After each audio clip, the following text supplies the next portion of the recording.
ശ്രീമതി സുഭാഷിണി മഹാദേവൻ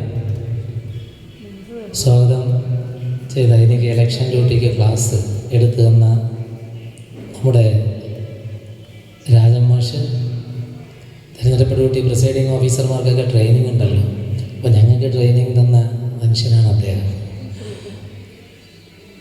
പിന്നെ എനിക്ക് ഏറെ ബഹുമാന്യനും പ്രിയങ്കരനുമായ രാവുണ്ണി മാഷ്, ചെങ്ങമനാട് ശ്രീജിത്ത്, എല്ലാ പ്രിയപ്പെട്ടവർക്കും എൻ്റെ ദിനൻ മാഷ് ഉൾപ്പെടെയുള്ള എല്ലാവർക്കും എൻ്റെ ഹൃദയം നിറഞ്ഞ നമസ്കാരം. ആദ്യമേ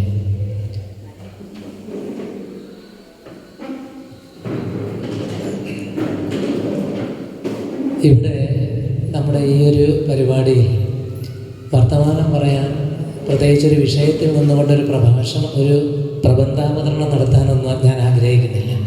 പക്ഷേ നമ്മുടെ ഈ ഒരു ക്യാമ്പിൽ വന്നുവെങ്കിലും ക്യാമ്പിൻ്റെ ഹൃദയം തൊടാതെ ഇരിക്കുന്ന ഒരാളാണ് ഞാൻ. നിങ്ങളെല്ലാം ഹൃദയം തൊട്ട് വന്ന് ഇരിക്കുമ്പോൾ ഇന്ന് നിങ്ങളോടൊപ്പം ഈ കാടകം കാണാൻ കഴിയാതെ പോയതിൻ്റെ സങ്കടം എനിക്കുണ്ട്. പക്ഷേ എന്നെ ഈ പരിപാടിക്ക് ഒന്ന് വിളിച്ചുകൊണ്ട് പോയ പറഞ്ഞ് ഒത്തിരി ദൂരെയാണ് കൊണ്ടുപോയത്. പക്ഷെ അവർ പറഞ്ഞു അടുത്ത ഏപ്രിൽ മാസം ഞങ്ങൾ ഒരു ക്യാമ്പ് സംഘടിപ്പിക്കുന്നുണ്ട്, അന്ന് നിങ്ങൾ അവിടെ ഉണ്ടാകും, നിങ്ങളെ ഞങ്ങൾ കൊണ്ടേ പോകൂ എന്ന് പറഞ്ഞതുകൊണ്ട് എന്നെയും കൊണ്ടവർ ഈ നിങ്ങൾ പോയ സൈലന്ത്രിയിൽ എത്തിക്കും എന്ന് ഒരു വാക്കുകൂടി അവർ തന്നപ്പോൾ എനിക്ക് അല്പം സന്തോഷമായി. എങ്കിലും ഇതൊക്കെ പറയുമ്പോഴേ എന്തുകൊണ്ടാണ് ആ കാടകം കാണണമെന്ന് ഞാൻ ആഗ്രഹിക്കുന്നത്?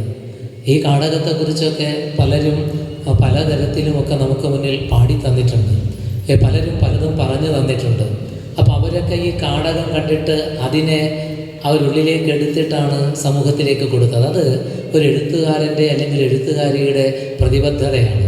ചിലപ്പോൾ മറ്റുള്ളവർക്ക് കേൾക്കാൻ ഒന്നും കിട്ടാതിരിക്കുമ്പോൾ, ചിലതൊന്നും അറിയാൻ കഴിയാതെ പോകുമ്പോൾ അവർക്കും കേൾക്കണം എന്നൊരു എഴുത്തുകാരൻ മനസ്സുകൊണ്ട് ആഗ്രഹിച്ചാൽ അത് എഴുത്തുകാരന് ആ മനുഷ്യകുലത്തോടുള്ള കരുതലിൻ്റെ പാഠമാണ്. അപ്പം മാനവികത കാനനങ്ങളിൽ അരൻ കളിറുമായി കരുണിയായി കാർന്നെടും കണ്ണുമ തന്നിൽ വിളയാടി നടണ്ടണ്ട് ആനനം വടിവുള്ള ആനവടിവായി അവതരിത്താതിയേ നല്ല വിനായകനെന്നൊരമലനെ നാനിതൊണ്ട് തുനിയുണ്ടതിനൻ മാനദമെന്നും നാളതാർ തന്നിൽ നിരന്തരമിരുന്തരുൾ തെളിന്ത് ഊനമറ്ററിവ് എനക്കു വന്നുദിക്കും വണ്ണമേ ഊഴിയേഴിലും നിറയുന്ന മറ ജ്ഞാന പൊരുളേ ഊനമില്ലാതെഴും ഈ രാമചരിതത്തിലൊരു തെല്ല് ഊനമില്ലാതെഴും ഈ രാമചരിതത്തിലൊരു തെല്ല് ഊഴിയിൽ ചെറിയവർക്കറിയുമാറുര ചെയ്യുവാൻ നാനുടക്കിനതിനേണ നയനേ നനമുടൻ ഇച്ഛയോട് നിന്റെ അടി കമലതാർ എൻ്റെ തലയിൽ വച്ച് നീ നടനം ചെയ്യൂ എന്ന് ചീരാമൻ എന്നൊരു കവി എഴുതുമ്പോൾ നിങ്ങൾ മനസ്സിലാക്കുക, ചീരാമൻ എന്ന കവിക്ക് ഊഴിയിൽ ചെറിയവർക്ക് വേണ്ടി ചിലതൊക്കെ അറിയിക്കാൻ എനിക്ക് ഊനമില്ലാതെഴും ഈ രാമചരിതത്തിൽ ഒരു തെല്ല്, ഒരല്പഭാഗം ആവിഷ്കരിക്കണം, രാമായണത്തിലെ യുദ്ധകാന്ഡം എടുത്ത് ആവിഷ്കരിക്കണം എന്ന് പറയുമ്പോൾ ഈ ഊഴിയിലെ ചെറിയവരെ കുറിച്ചുള്ള ഒരു ബോധ്യം ഒരു എഴുത്തുകാരന് അന്നേ ഉണ്ട്. ഈ ചെറിയവരുടെ ഈ ശബ്ദം കേൾക്കാതെ വലിയവർ പലതരത്തിലും നിറഞ്ഞാടിയിട്ടുള്ള സാഹിത്യ ലോകത്തെയൊന്നും ഈ പരിമിതമായ സമയം കൊണ്ട് ഞാൻ കൂടുതൽ പറയേണ്ട കാര്യമില്ല, നിങ്ങൾക്കെല്ലാം അതിനെക്കുറിച്ചൊക്കെ കൃത്യമായിട്ട് അറിയുന്നതാണ്. പക്ഷേ ഒരു എഴുത്തുകാരൻ്റെ പ്രതിബദ്ധത അത് എല്ലാ തരത്തിലും, അത് ഭാഷ, ഈ പരിസ്ഥിതി, ഈ ജീവിതങ്ങൾ, സമൂഹം, അതുപോലെ തന്നെ മറ്റ് തരത്തിലുള്ള എല്ലാത്തിനെക്കുറിച്ചും നമുക്ക് ഒരു വലിയ ബോധ്യം ഉണ്ടാകണമെങ്കിൽ നമ്മൾ ഇതിനെക്കുറിച്ചൊക്കെ ഒന്ന് അറിയാൻ ശ്രമിക്കണം. ഊനമില്ലാതെ എഴും ഈ രാമചരിതത്തിലെ ഊനമില്ലാത്ത തരത്തിൽ നമുക്ക് കാര്യങ്ങൾ പറയണമെങ്കിൽ ഊനമറ്റ അറിവ് നമുക്കുണ്ടാകണം. ആ ഊനമറ്റ അറിവ് നമുക്ക് ഉണ്ടാകുമ്പോൾ നമ്മൾ ഈ സമൂഹത്തിൻ്റെ നേരെന്താണ്, നെറുകേടെന്താണ് എന്നതിനെക്കുറിച്ച് നമുക്ക് വിചിന്തനം ചെയ്യാനുള്ള ഒരു വലിയ ബോധം നമ്മിലേക്കുണ്ടാകും. അങ്ങനെ വരുമ്പോൾ എഴുത്ത് പലപ്പോഴും പ്രതിബദ്ധതയുടേതായി മാറും. മനുഷ്യാണ് മനുഷ്യത്വം എന്ന് ശ്രീ നാരായണ ഗുരുദേവൻ പറഞ്ഞു പോയതിൽ ആ മനുഷ്യർക്കുണ്ടാകേണ്ടുന്ന മനുഷ്യത്വത്തെക്കുറിച്ചുള്ള ആ ബോധ്യപ്പെടുത്തലുകൾ പുതിയ കാലത്തിൻ്റെ എഴുത്തിടങ്ങളിൽ ഒരുപക്ഷെ നമ്മൾ വെറുതെ വർണ്ണിച്ചു പോകുന്നിടങ്ങളിൽ ഒരുപക്ഷെ കാണണമെന്നില്ല. അപ്പോൾ ഈ എഴുത്തിൻ്റെ തുടർച്ചകൾ ഞാനൊന്ന് ഒരു ചാട്ടം ചാടി അങ്ങ് പോകാം. ഈ എഴുത്തിൻ്റെ തുടർച്ചകൾ നമ്മൾ പലയിടത്തും കാണുന്നുണ്ട്. പരിസ്ഥിതിയോടുള്ള പ്രതിബദ്ധത. പുഷ്കരഭദ്രാക്ഷൻ കൗസല്യപുത്രൻ ജാനകിയോട് വേറായി പുഷ്കരിണി മതവമ്പാം കണ്ട് പുഷ്പശരാതുരമാനസനായേ തക്ക സുമിത്രാപുത്രനെ നോക്കി താനുര ചെയ്താൻ കാനനമെന്നും മിക്ക വസന്ത വിലാസം കൊണ്ട് വിരാജിതമായത് വീരാവാരായി പാരായി പുഷ്പിത കോമള വല്ലി പടന്തൊളി വാർന്നമകീരുക ജാതികൾ തീരെ പമ്പായാം നിൽക്കുന്നത് തീരത പോയിലെനിക്കിവ കണ്ട് താരാർ പൊഴിലതിലെങ്കുമുഴന്റെ താവി വരും മരുതാപൊരുതായ തീരാവിരകമകാഗ്നി ശരീരെ ദീപിക്കിന്തിരെനിക്കു കുമാരാ.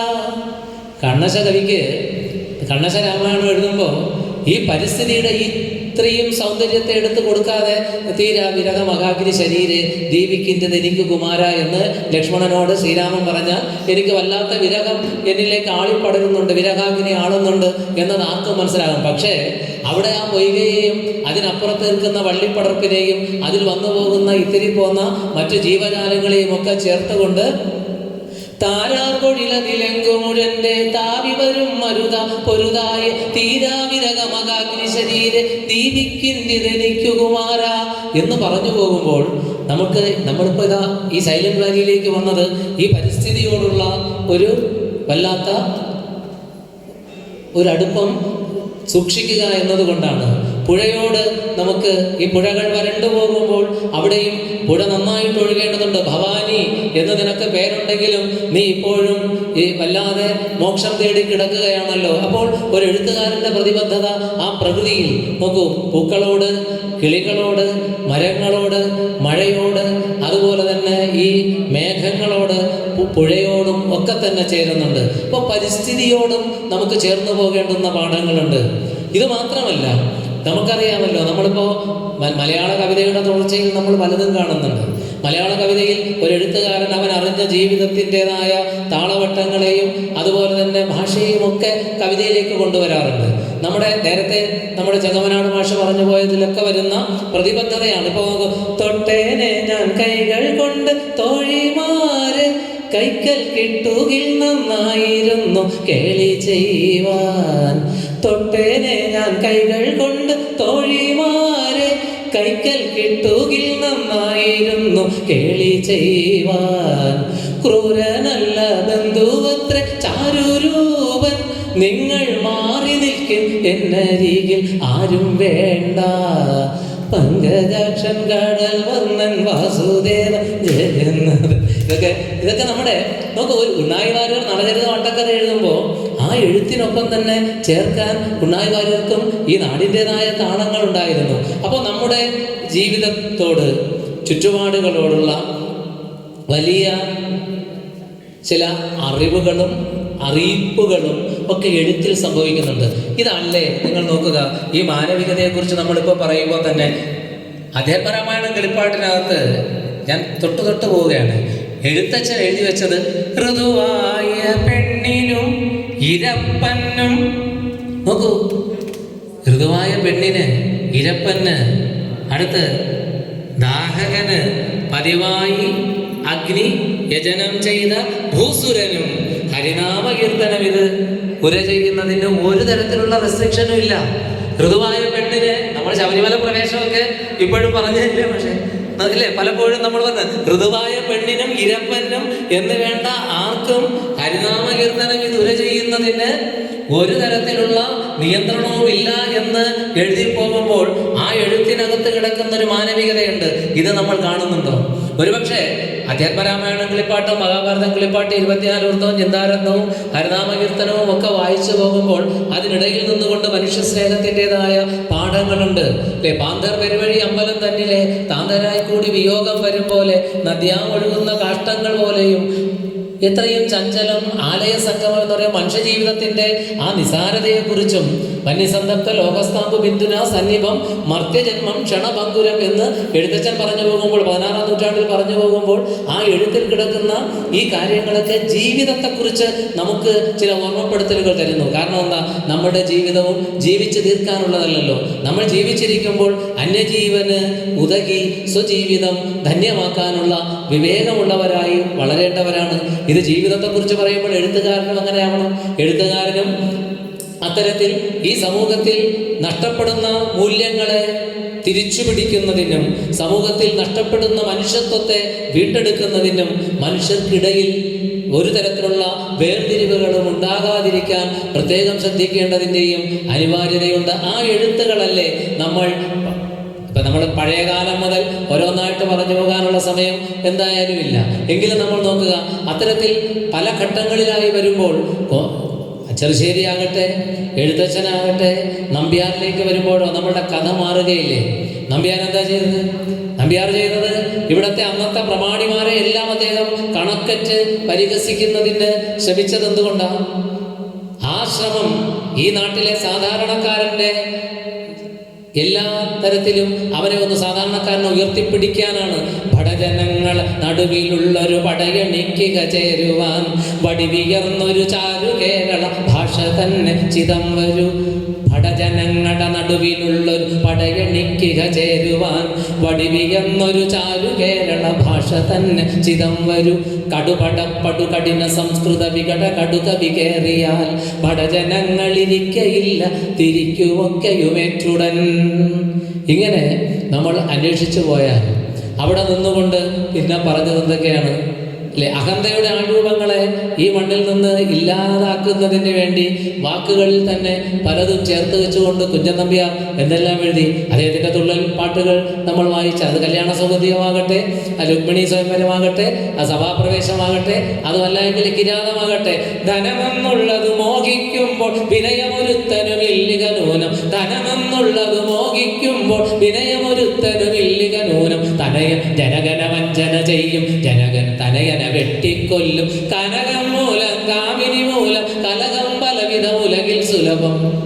നമ്മൾ ഈ 2025 അല്ലേ ഇന്നത്തെ വാർത്ത നമ്മൾ വായിച്ചു പോകുമ്പോഴും സ്വർണ്ണപ്പാളിയും എല്ലാം തന്നെ പലതരത്തിൽ ഇങ്ങനെ നമ്മുടെ മുമ്പിൽ വലിയ ഓർമ്മപ്പെടുത്തരുമ്പോൾ ധനമെന്നുള്ളത് മോഹിക്കുമ്പോൾ വിനയമൊരുത്തനും ഇല്ലിഹ നൂനം. തനയൻ ജനകന വഞ്ചന ചെയ്യും, ജനകൻ തനയനെ വെട്ടിക്കൊല്ലും. കനകം മൂലം കാമിനി മൂലം കലകം പലവിധം ഉലകിൽ സുലഭം എന്നെഴുതിയ നമ്പ്യാർ തന്നെ ജീവിതത്തിന്റെ ചിലയിടങ്ങളിൽ സ്വാർത്ഥ താല്പര്യങ്ങളിലേക്ക് മനുഷ്യരൊതുങ്ങും. അപ്പോൾ തള്ളക്കിട്ടൊരു തല്ല് വരുമ്പോൾ പിള്ളയെടുത്തു തടുക്കേയുള്ളൂ. തള്ളക്കിട്ടൊരു തല്ല് വരുമ്പോൾ പിള്ളയെടുത്ത് തടുക്കേയുള്ളൂ. തന്നെക്കാൾ പ്രിയമല്ല ജനത്തിന് തന്നുടലിനു പിറന്നതുപോലും. തന്നേക്കാൾ പ്രിയമല്ല ജനത്തിന് തന്നുടലിന് പിറന്നതുപോലെ. തള്ളക്കിട്ട് പുള്ളിക്കാരത്തിന് വാട്ടീസ് പഠിച്ചുകൊണ്ട് വന്ന് തള്ളക്കിട്ടൊരു തല്ല് കൊടുക്കാൻ വന്നാൽ തള്ള പെട്ടെന്ന് പിള്ളയെടുത്ത് തടുക്കുന്ന തരത്തിലേക്ക് മാറിപ്പോകുന്ന ആ സാഹചര്യങ്ങളെയൊക്കെ എന്തിനാ? കിരാതം തുള്ളലിലാണ്. കിരാതം തുള്ളലിൽ പാശുപതാസ്ത്രം അർജുനൻ നേടുമെന്ന് അറിഞ്ഞപ്പോൾ അർജുനന്റെ ഫാദർ അവിടെ ഒന്ന് കുറച്ച് ചേച്ചിമാരെ ഇങ്ങോട്ട് അയച്ചു അർജുനന്റെ തപസ് മുടക്കാൻ വേണ്ടി. അവിടെ കുഞ്ചൻ നമ്പ്യാർ പറയണം, തള്ളക്കിട്ട് ഒരു തല്ല് വരുമ്പോൾ പിള്ളയായാലും അവിടെ പിന്നെ ഗൗനിക്കേണ്ട കാര്യമില്ല. തൻ്റെ ഇന്ദ്രപദവി തനിക്ക് നഷ്ടപ്പെടുമെന്ന് കണ്ടാൽ അത് ഏത് തരത്തിലായാലും അതിനെ ഇല്ലാതാക്കാൻ ഉള്ള ഒരു ശ്രമം അവിടെ പിതാവാണ് ചെയ്യുന്നത്. അല്ല, അത്തരത്തിൽ ഉള്ള ആ എഴുത്തുകളിൽ നിന്നുകൊണ്ട് നമ്മൾ ചില യാഥാർത്ഥ്യങ്ങൾ തിരിച്ചറിയുന്നുണ്ട്. ഇങ്ങനെ പല ഘട്ടങ്ങളിലായിട്ട് ചെറുശ്ശേരിയുടെയും എഴുത്തച്ഛൻ്റെയും കുഞ്ചൻ നമ്പ്യാരുടെയും ആ കാലത്തെ മണിപ്രമാള കൃതികളിലേക്ക്, മണിപ്രമാള കൃതികളെ നമ്മൾ ഭോഗലാലസതയുടേതാക്കി ഇടുമ്പോൾ തന്നെ ഭാഷ കൊണ്ടും നാടിൻ്റെ അടയാളപ്പെടുത്തലുകൾ കൊണ്ടും ഒക്കെ മുണ്ടക്കൽ സന്ദേശം മുഴുത്ത ചിരി എന്നൊക്കെ പറയുമ്പോഴും ദേശത്തിൻ്റെ ഒരു വലിയ ചിത്രമുണ്ട്. അനന്തപുര വർണ്ണനം വായിക്കുമ്പോഴും നമ്മൾ എഴുത്തുകാരൻ്റെ ആ വർണ്ണനയിൽ തന്നെയുള്ള പ്രതിബദ്ധതയും നമ്മൾ തിരിച്ചറിയുന്നുണ്ട്. ഇതെല്ലാം കഴിഞ്ഞ് നമ്മൾ കാലത്തിൻ്റെ മാറ്റങ്ങൾക്കെല്ലാം വിധേയമാകുന്ന തരത്തിൽ എഴുത്തിൻ്റെ തന്നെ വലിയ മാറ്റങ്ങളെ നമ്മൾ തിരിച്ചറിയുന്ന, പ്രത്യേകിച്ച് നമ്മൾ ശ്രദ്ധിക്കേണ്ടുന്ന ആധുനിക കവിത്രയത്തിൻ്റെ കവിതകളിലേക്ക് വരുമ്പോൾ നമ്മളൊന്ന് കേരളത്തിൻ്റെ അതുമുതൽ നമുക്ക് കുറച്ച് ഡീറ്റെയിൽ ആയിട്ട് പോലെ അല്ലേ. അപ്പോൾ എന്തായാലും ഈ ആധുനിക കവിത്രയത്തിലേക്ക് നമ്മൾ ആശാനെ, ഉള്ളൂരിനെ, വള്ളത്തോളിനെക്കാണ്. നിങ്ങൾ നോക്കുക, ശ്രീനാരായണ ഗുരുദേവൻ എൻ്റെ നാട്ടിലാണ് 1888 ശങ്കരൻ കുഴിയിൽ മുങ്ങിയത്. നെയ്യാറെന്നാൽ കുത്തി ഒലിച്ചൊഴുകുന്ന ആറാണ്. ആ ആറിൻ്റെ കരയിൽ ഇഷ്ടംപോലെ കല്ലുണ്ടായിരുന്നു. വേണമെങ്കിൽ ഗുരുദേവൻ ഇരുന്ന ഗുരുമുഖത്ത്, ആ ഒരു ഗുഹാമുഖത്തൊക്കെ ചെന്ന് ഞങ്ങളും ഇരിക്കാറുണ്ട്. ചിലപ്പോൾ ഗുരു ഇരുന്നിടം തന്നെ എന്നറിയാൻ വേണ്ടി നമ്മൾ എല്ലായിടവും അങ്ങനെ ഒന്ന് ഇരുന്നിട്ട് ഇറങ്ങി പോയിട്ടുണ്ട്. കാരണം എന്താണ്, ഗുരു ഇരുന്ന സ്ഥലം നമുക്ക് കിട്ടിയില്ലെങ്കിലും എല്ലായിടവും നമ്മുടെ ആസനം ഒന്ന് വച്ചു പോയാൽ അതിൽ ഒരു ഭാഗത്ത് ഗുരു ഇരുന്നിട്ടുണ്ടാവുമല്ലോ എന്ന് ചിന്തിച്ച് അങ്ങനെയൊക്കെ പലരും വന്ന് ഗുരുവിനെ ആവേശിക്കാൻ വേണ്ടി ചെന്നിരുന്ന് പോകാറുണ്ട്. പക്ഷെ ഗുരു അങ്ങനെ ബാക്കിൽ കൂടെ ആവേശിക്കാറില്ല. നമ്മൾ കൃത്യമായിട്ട് അകത്തെ ഗുരുവിനെ എടുത്താലേ ആവേശം വരികയുള്ളൂ. ഗുരു എഴുതിയിട്ടിരിക്കുന്നതിനെ അകമേ എടുത്തു കഴിഞ്ഞാൽ നമുക്ക് നന്നായിട്ട് ആവേശിക്കാൻ പറ്റും. ഗുരു എന്താ അവിടെ ചെയ്തത്? അരിപ്പുറത്ത് അദ്ദേഹം കുറിച്ചിട്ട്, അദ്ദേഹത്തിൻ്റെ കൈപ്പടയിൽ കുറിച്ചിട്ട വരികൾ ഇപ്പോൾ പെയിന്റ് കൊണ്ട് എഴുതിയിട്ടിട്ടുണ്ട്. ജാതിഭേദം മതദ്വേഷം ഏതുമില്ലാതെ സർവരും സോദരത്വേന വാഴുന്ന മാതൃകാസ്ഥാനമാണിത്. ഇവിടെയാണ് ഒരു മാനുഷിക മൂല്യങ്ങളിലൂന്നിയ ഒരു സമീപനം നമ്മൾ കണ്ടത്. എന്താണെന്നറിയോ? തൊട്ടുകൂടാത്തവർ, തീണ്ടിക്കൂടാത്തവർ, ഈ തരത്തിലാണല്ലോ സമൂഹം. ഞാൻ കഴിഞ്ഞ ഇതിൽ പറഞ്ഞ ആ സെല്ലുലോയിഡിൽ പോലും ഞാൻ വീണവിദ്വാനായിട്ട് അഭിനയിക്കേണ്ടി വന്നത്. അന്നത്തെ കാലത്ത് ഒരു വീണ പാവം പി കെ റോസിയുടെ കയ്യിൽ കൊടുക്കാൻ ഭാഗവതന്മാർ തയ്യാറായില്ല. കാരണം പി കെ റോസിയുടെ കയ്യിൽ ഈ വീണ കൊടുത്താൽ അവർ വായിച്ചതിന് ശേഷം പിന്നെ ഇതിലെങ്ങനെ തന്തികളിൽ നമുക്ക് തൊടാൻ പറ്റും? അത്രയ്ക്ക് ഒരു വല്ലാതെ കിടന്നൊരു കാലത്ത് ഗുരുദേവൻ്റെ ഏറ്റവും സുന്ദരമായ കവിതയാണ് അരിപ്പുറത്തെ പ്രതിഷ്ഠ. നമ്മൾ മനസ്സിലാക്കണം, അല്ലെ? മനുഷ്യാണ് മനുഷ്യത്വം എന്ന് പറഞ്ഞു. അവനിവനെന്നറിയുന്നതൊക്കെ ഓർത്താൽ അവനിൽ ആദിമമായ ഒരു ആത്മരൂപം, അവനവൻ ആത്മസുഖത്തിനാചരിക്കുന്നവ അവരെന്നും സുഖത്തിനായി വരയണം എന്ന് പറഞ്ഞ ഗുരുദേവൻ ആ അരിപ്പുറത്ത് നടത്തിയ പ്രതിഷ്ഠയിൽ നമ്മൾ കാണുന്നത് പതിതനെ, സമൂഹം കണ്ട പതിതനെ എടുത്തുയർത്തി വെച്ചിട്ട് എടാ എല്ലാവരും കൂടി തൊഴുതിട്ട് പോടാം എന്ന് പറയുന്ന ഒരു വലിയ പ്രതിഷ്ഠയാണ്, ഒരു പ്രാണപ്രതിഷ്ഠയാണ് ഗുരുദേവൻ നടത്തിയത്. അതാണ് ഈ മാനവികതയിലേക്ക് ഊന്നിയുള്ള ഒരു ആവിഷ്കാരമെന്ന് നമുക്ക് തിരിച്ചറിയാൻ കഴിയുന്ന, പല തിരിച്ചറിവുകൾക്കും ഒപ്പം തന്നെ നിൽക്കുന്ന 1888 അരിപ്പുറത്തെ പ്രതിഷ്ഠ. അവിടെ കുറിച്ചിട്ട കവിത ഈ 2025 തൃശ്ശൂർ ജില്ലയിലും നമ്മൾ കൂടുതൽ ശ്രദ്ധിക്കേണ്ട കവിതയല്ലേ. നമ്മൾ ഈ തൃശ്ശൂരിൽ നിന്ന് തന്നെ ഇന്ത്യൻ പാർലമെന്റിലേക്ക് ഒരാളെ നമ്മൾ ചിഹ്നത്തിലിടിച്ച് തെരഞ്ഞെടുത്ത് വിടുമ്പോൾ നിങ്ങൾ നോക്കുക, ജാതി ഭേദം മതദ്വേഷം ഏതുമില്ലാതെ സർവരും സോദരത്വേന വാഴുന്ന മാതൃകാ സ്ഥാനമാണിത് എന്ന് ഗുരുദേവൻ പണ്ട് എഴുതിപ്പോയ പൊരുളുകളിലെ ജാതി ഭേദം, മതദ്വേഷം, സർവരും സോദരത്വേന വാഴുന്ന ഒരു മാതൃകാസ്ഥാനമാണെന്നതിൽ കിടക്കുന്ന ഈ പാഠങ്ങളൊക്കെ നമുക്ക് നഷ്ടപ്പെടുന്നില്ലേ? നമ്മൾ ചിന്തിക്കണ്ടേ? അവിടെയാണ് പ്രേംചന്ദിന്റെ ടാക്കൂർ കെ ഗുവ, ടാക്കൂറിന്റെ കിണർ, ഉത്തരേന്ത്യ മുഴുവൻ കറങ്ങി വന്ന കുമാരകവി ഇവിടെ എത്തുമ്പോൾ ഇവിടെ ഇത് അരിപ്പുറത്തൊരു കിണർ. കൊള്ളാം, എല്ലാവരും വന്ന് വെള്ളം കോരുന്നു. ഒരാൾ അടുത്തയാളിന് പാളയിട്ട് വെള്ളം കോരി ഒഴിച്ചു കൊടുക്കുന്നു, എടുത്തുകൊണ്ട് പോകുന്നു. അപ്പോൾ നോക്കൂ, മനുഷ്യർക്കിടയിൽ പലയിടത്തും പലതരത്തിലും പല വേർതിരിവുകൾ ഉണ്ടാകുമ്പോൾ കുമാരനാശാൻ എന്ന കവി അരിപ്പുറത്തിരുന്നു കൊണ്ട്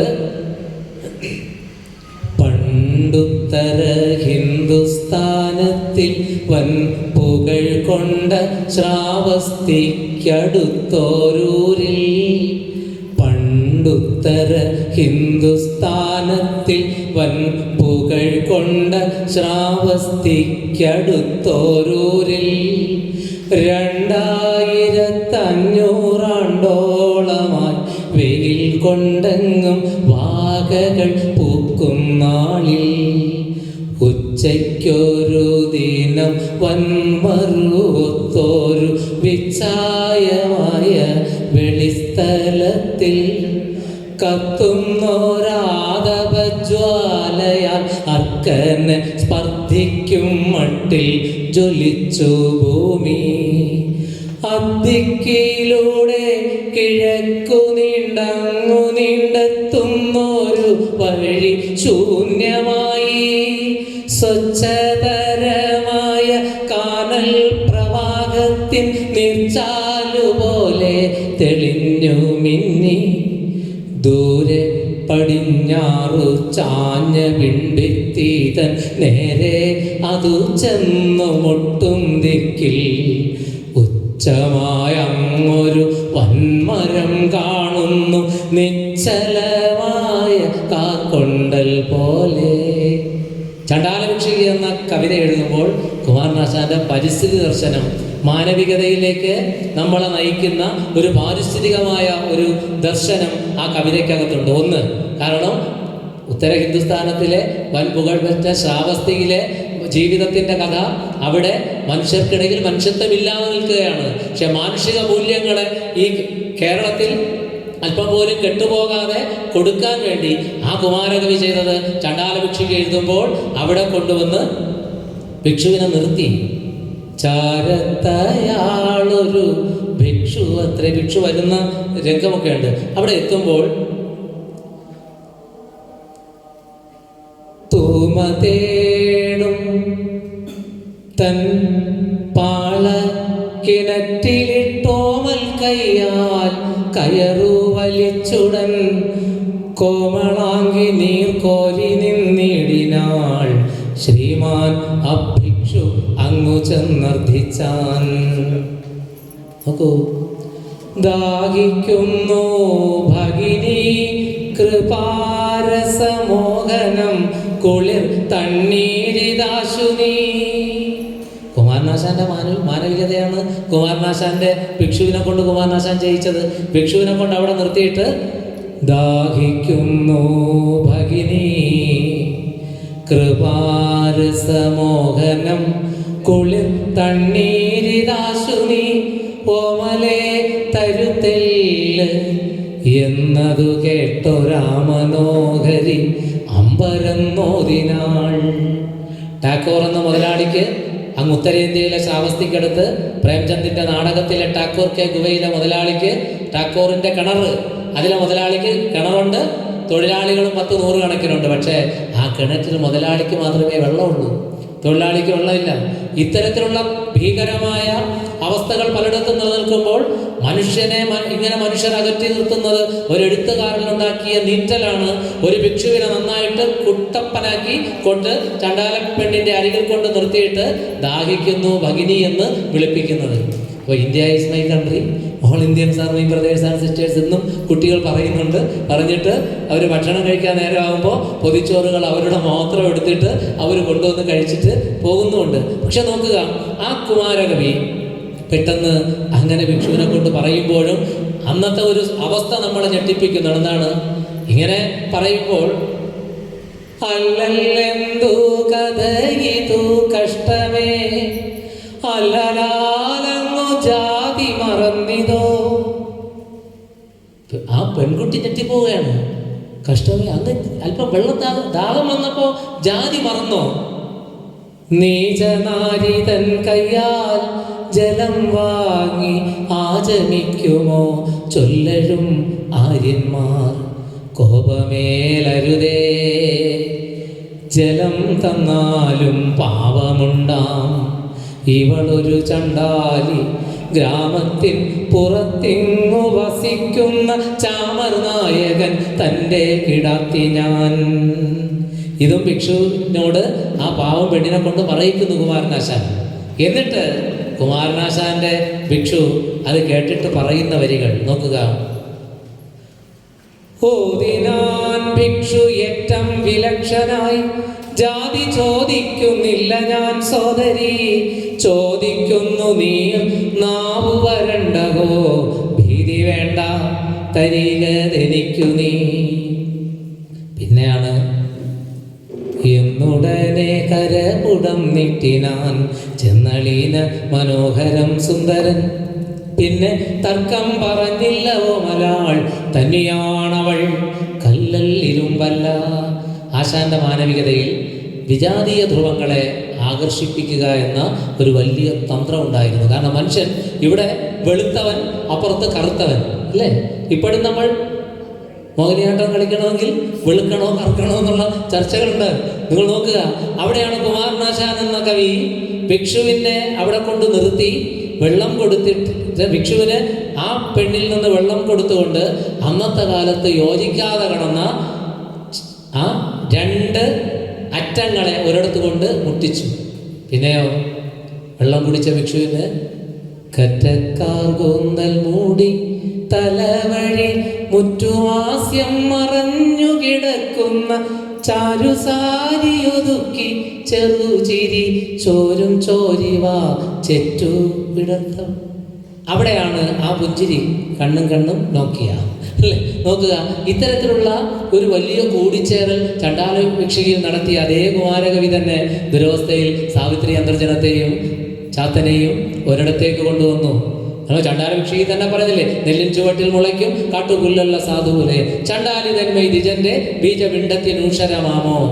പറച്ചയിൽ നിന്ന് പണ്ട് പരാശര മഹാമുനി പിറന്നു മറസൂത്രിച്ച മഹാമുനി കൈവർത്ത കന്യയിൽ ഒരു ജാതി ഒരു മതം ഒരു ദൈവം മനുഷ്യന് ഒരു യോനി ഒരാകാരം ഒരു ഭേദവുമില്ലതിൽ എന്ന് എഴുതിപ്പോയ വാക്കുകളൊക്കെ നമ്മുടെ നാട്ടിലുണ്ടാക്കിയ തിളക്കങ്ങളാണ് ഈ 2025 ഈ വഴികളിലെല്ലാം കിടക്കുന്നത് എന്ന് എഴുത്തിൻ്റെ പ്രതിബദ്ധതയിൽ നിന്നുകൊണ്ട് പുതിയ കാലത്തിൻ്റെ എഴുത്തുകാർ ശ്രദ്ധിക്കേണ്ടതുണ്ട്. ആ എഴുത്ത് നമുക്ക് നഷ്ടപ്പെട്ടു പോകുന്നിടത്താണ് ഈ വർഗീയ ഫാസിസ്റ്റ് ശക്തികളുടെ കടന്നാക്രമണങ്ങൾ ഉണ്ടാകുന്നത്, കടന്നുകയറ്റങ്ങളും ഉണ്ടാകുന്നത്. ദുരവസ്ഥയിലും ചണ്ടാല ഭിക്ഷയിലും അന്ന് നോക്കുക, മാറ്റുവിൻ ചട്ടങ്ങളെ സ്വയം അല്ലെങ്കിൽ മാറ്റു മതുകളി നിങ്ങളെത്താൻ. കുമാരനാശാൻ ആ കവിത തുടങ്ങുന്നത് ഉദ്യാനപാലകരെ ഭവാന്മാരുണർന്നുദ്യമിപ്പിൻ പുഷ്പകാലമായി ഉച്ചാവചങ്ങളാം ഓമത്സുമങ്ങളാൽ മെച്ചമേറിയിടും ഈ ആരാമത്തിൽ ദേവൻ വനമാലിക്ക് ആനന്ദമേകാത്ത പൂ ഒന്നുമില്ല. എല്ലാം ദേവൻ ഒരുപോലെയാണ്, എല്ലാ സുഖങ്ങളും അവൻ്റെ ഇച്ഛയ്ക്കൊത്ത് അങ്ങനെ തരുന്നു. അപ്പോൾ എല്ലാ വർണ്ണങ്ങളും ചേരുന്ന എല്ലാ നിറങ്ങളുമുള്ള ഒരു പൂന്തോട്ടത്തിൻ്റെ ചന്തം ഒറ്റയേറ്റ നിറമുള്ള ഇടങ്ങളിലില്ല. കേരളത്തിലെ പള്ളിക്കൂടങ്ങൾ, സ്വകാര്യ അൺഎയ്ഡഡ് പള്ളിക്കൂടങ്ങളിലൊക്കെ ഒറ്റ നിറങ്ങളായി കുട്ടികൾ മാറിപ്പോകുന്നത് നമ്മൾ കാണുന്നുണ്ട്. ഒറ്റ പ്രാർത്ഥന, ഒറ്റ കോഡ്, ഒറ്റ രീതിയിൽ പോകുന്നു. എവിടെ നമ്മൾ ചിന്തിക്കേണ്ട പാഠങ്ങളുണ്ട്.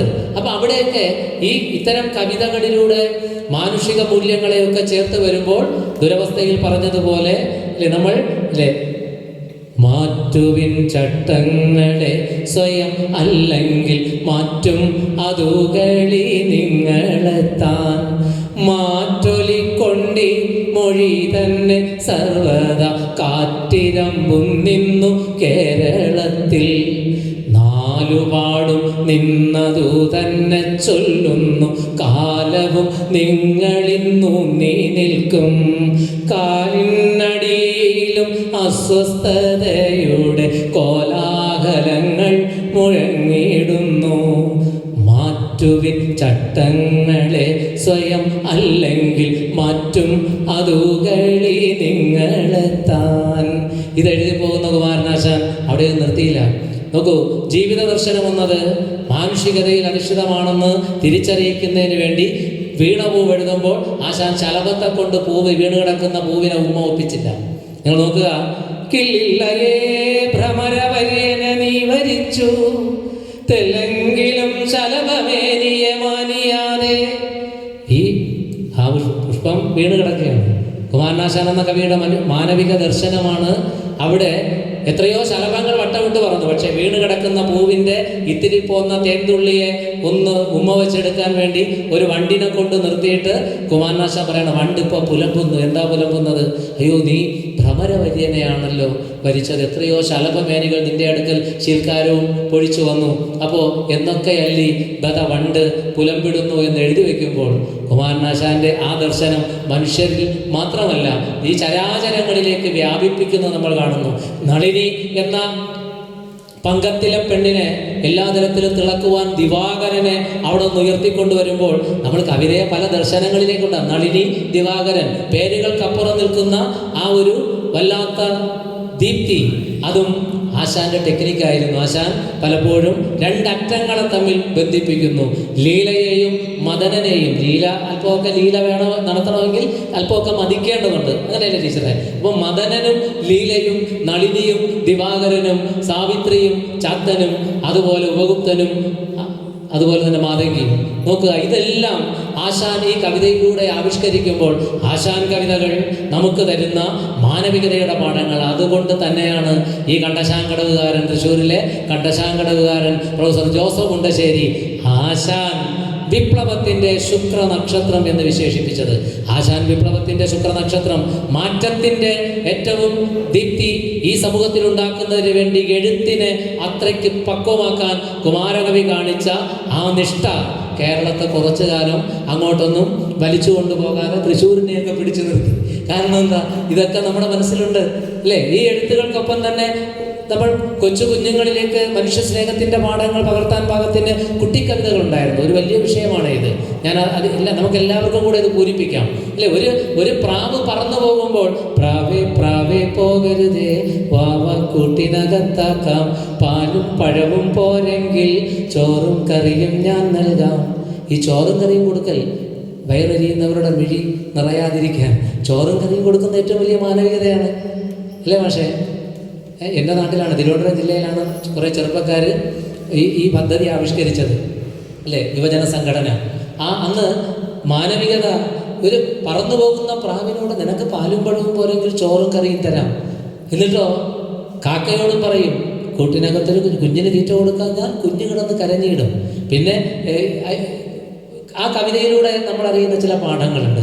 പരിസ്ഥിതിയോടുള്ള അല്ലേ, തിങ്കളും താരങ്ങളും തൂവെള്ളിക്കതിർ ചിന്നും തുങ്കമാം വാനിൻ ചോട്ടിൽ ആണെൻ്റെ വിദ്യാലയം എന്ന് പറയുമ്പോൾ ഈ ചുറ്റുപാടുകൾ നഷ്ടപ്പെട്ടു പോകാതെ, പരിസ്ഥിതിക്ക് ഒരു തരത്തിൽ ഹാനി ഉണ്ടാക്കാതെ ഈ ആകാശത്തെ വള്ളത്തോൾ മഹാകവി കണ്ടതുപോലെ വാനമേ ഗഗനമേ വ്യോമമേ സുരസിദ്ധ സ്ഥാനമേ വിഹായസേ നഭസേ നമസ്കാരം എന്ന് പറയുമ്പോൾ കാണുന്ന ഈ ആകാശചന്തമൊക്കെ നമുക്ക് വേണം. ഈ എൻ്റെ ആകാശം ചതുരത്തിലാണ് എന്ന് പറഞ്ഞ് വീട്ടിൻ്റെ മുകളിൽ ഒട്ടിച്ചിരിക്കുന്ന ഈ സൗരയൂഥത്തെയൊക്കെ കണ്ട് അങ്ങനെ പോകുന്ന ഒരു കാഴ്ചയല്ല. അതിനപ്പുറം കിടക്കുന്ന വിശാലമായ ലോകത്തിലേക്ക് കുട്ടികളെ കൊണ്ടുപോകാനാണ് ഉള്ളൂരിൻ്റെ പ്രാവ് ശ്രമിച്ചത്. ഭ്രാന്ത കുഞ്ഞെ കേൾക്കുക നീ. ഈ കുഞ്ഞ് പ്രാവിനോട് കുട്ടി പറയുന്നത്, വേനൽക്കാലത്തുച്ചയ്ക്കോ മാനം നോക്കി സഞ്ചാരം, നീ നിന്റെ വീട്ടിൻ്റെ ചുറ്റും നടന്നാൽ അപ്പുറത്തെ വീട്, ഇപ്പുറത്തെ വീട്, മുന്നിലത്തെ വീട്, പിന്നിലത്തെ വീട് അറിയുന്നില്ല. നീ നിന്റെ വീട്ടിന് മുന്നിൽ വരുന്ന വണ്ടിയിൽ കയറി സ്കൂളിൽ പോകുന്നു. സ്കൂളിലെത്തുമ്പോൾ നിന്റെ അധ്യാപകർ നിന്നോട് പറഞ്ഞു തരും, man is A social animal. മക്കളെ, അതല്ലടാ സാമൂഹ്യ പാഠം. നീ നോക്ക്, ഞാൻ എന്നതാ ഈ അട്ടപ്പാടിയിലെ ഈ മുക്കാലി. ഹലോ ഹലോ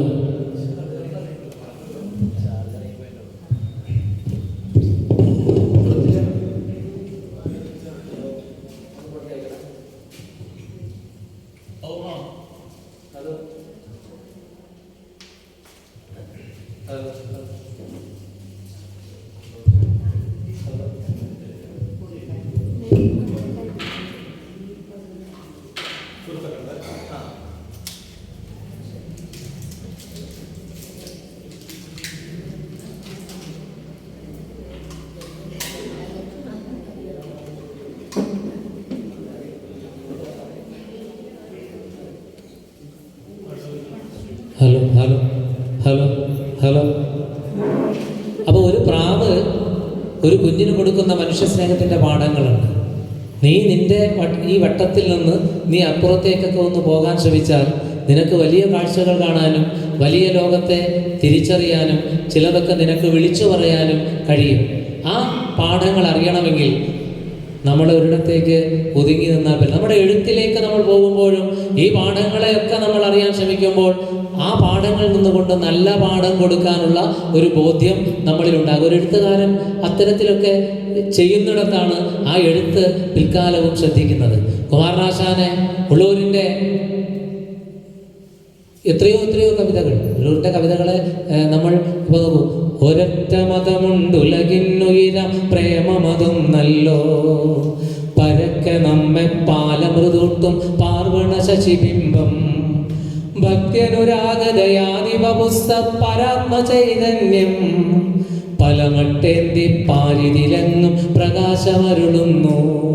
എന്നിട്ട് ആ സ്നേഹത്തെക്കുറിച്ച് പറയുമ്പോൾ ആഴ്വാഞ്ചേരി തമ്പ്രാക്കളിലുണ്ട്, അയ്യൻ പുലയനിലുണ്ട്, ആദിത്യനിലുണ്ട്, അണുകൃതികളിലുണ്ട് അതിൻപരിസ്ഫുരണം.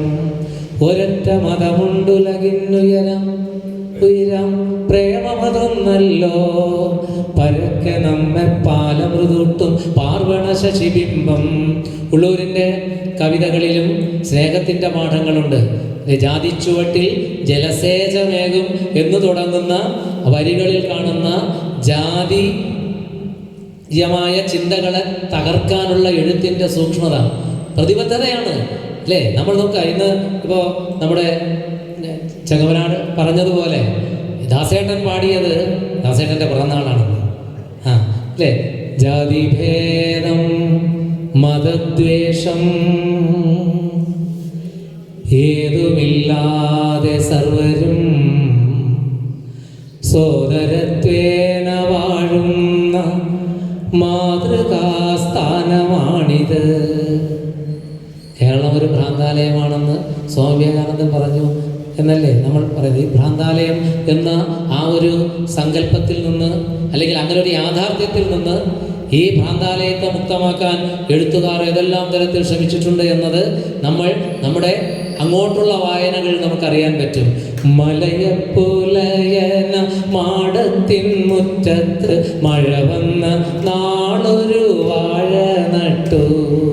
മലയപ്പുലയന മാടത്തിൻ മുറ്റത്ത് മഴ വന്ന നാളൊരു വാഴ നട്ടു. മനതാരിലാശകൾ പോലതിലോരോരോ മരതകൂമ്പ് പൊടിച്ചു വന്നു. അരുമക്കിടാങ്ങളിൽ ഒന്നായി അതിനെയും അഴകിപ്പുലക്കള്ളി ഓമനിച്ചു. മണ്ണും മനുഷ്യനും പ്രകൃതി, നമ്മൾ സൈലന്റ് വാലിയിൽ വന്നിട്ട് പരിസ്ഥിതിയെക്കുറിച്ച് പറയുന്നതല്ലല്ലോ. തൻ്റെ മക്കൾക്ക് വെള്ളം കൊടുത്താൽ ആ അമ്മ ആ വാഴയ്ക്കും വെള്ളം കൊടുക്കുന്നു. ആ വാഴയ്ക്കൊപ്പം തന്നെ ഒരു ചരിത്രം കൂടെ നമ്മൾ അറിയുന്നു. ജന്മിയുടെ പാടത്ത് ആർക്കും വേണ്ടാതെ കിടന്ന ഒരു വാഴത്തൈ കൊണ്ട് തൻ്റെ കുടിലിൻ്റെ 6 പുരയുടെ മുറ്റത്ത് കൊണ്ട് കുഴിച്ച് ഈ കരുമാടിക്കുട്ടന്മാർ എന്ന് കവി പറയുന്നത് അവരുടെ ജീവിതത്തിൽ അവർക്ക് ഒരു നേരത്തെ അന്നത്തിന് പോലും ഒരു പഴം പോലും തിന്നിട്ടില്ല. നമ്മളെന്താ ചെയ്യുന്നത്? തമ്പ്രാൻ്റെ ഇല്ലം നിറയ്ക്കലാണ്. പക്ഷേ ആ ഇല്ലം നിറയ്ക്കുന്നവർക്ക് ഒരു നേരത്തെ അന്നത്തിന് പോലും ഒരു എഴുത്തുകാരൻ ഈ കാഴ്ചകളെ കണ്ടിട്ടാണല്ലോ അത് എഴുതിയത്. അതുകൊണ്ടാണ് ചങ്ങമ്പുഴ കൃഷ്ണപിള്ള വിത്തനാഥന്റെ ബേബിക്ക് പാലും നിർധന ചെറുക്കൻ ഉമിനേരും ഈശ്വരേച്ഛയാ അമ്മട്ടില്ലെങ്കിൽ എന്ത് ചെയ്യണം? ഈശ്വരനെ കാണെടുത്തിട്ട് ചവിട്ടണമെന്നാണ് പറഞ്ഞിരിക്കുന്നത്.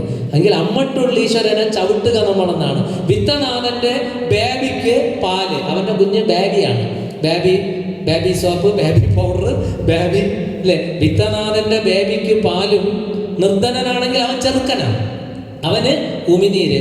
ഈ രണ്ടും ഈശ്വരന്റെ ഇച്ഛയാണ്. ഈശ്വരനാണ് ഇത് രണ്ടും ചെയ്തെങ്കിൽ എവിടെ വെച്ച് കണ്ടാലും കാലുമടക്കി 2 കൊടുക്കുക എന്ന് ചങ്ങമ്പുഴ കൃഷ്ണപിള്ളയാണ് എഴുതിയത്.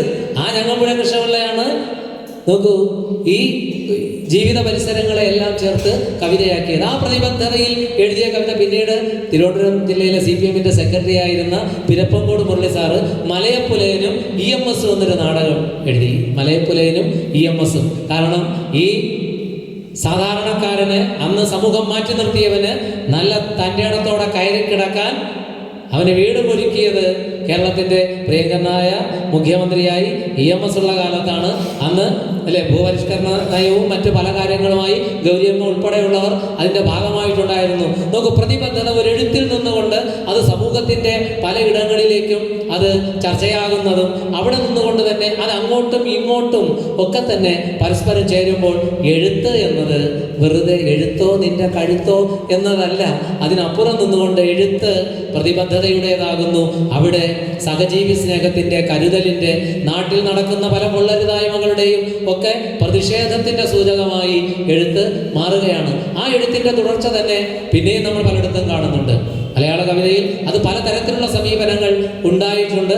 അതാണ് കൂട്ടുകൃഷി എഴുതിയത്. കൂട്ടുകൃഷി എന്ന നാടകം ഇടശ്ശേരി എഴുതുമ്പോൾ, ഇടശ്ശേരിയുടെ കൃതികൾ അറിയാമല്ലോ, കാവിലപ്പാട്ട്, പൂതപ്പാട്ട്, കറുത്ത ചെട്ടിച്ചികൾ, പുത്തൻ കലവും അരിവാളും, അധികാരം കൊയ്യണമാദ്യം നാം അതിനുമേലാകട്ടെ പൊന്നാര്യൻ.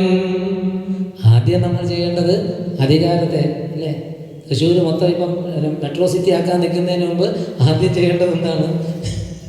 സിറ്റി ആക്കാനുള്ള അവസരമില്ല, ആദ്യം ഇത്തരത്തിലുള്ള അധികാര സ്ഥാനങ്ങളെ കൊയ്യേണ്ടതുണ്ട്. എന്നത് പറയുന്നൊരു ചെറുതായ കാര്യമില്ല. അധികാരം കൊയ്യണം ആദ്യം നാം.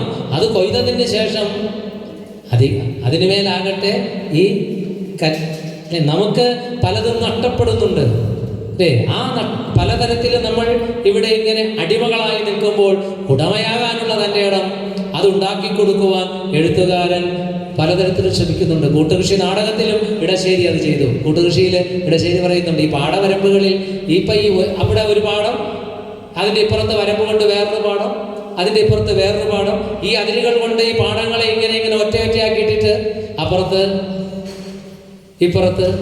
ഇപ്പുറത്തുമുള്ള ആളുകൾ അവരുടെ ഒറ്റപ്പാടങ്ങളെ നോക്കി പോണ്ട. ഈ ഇടവരമ്പുകളെ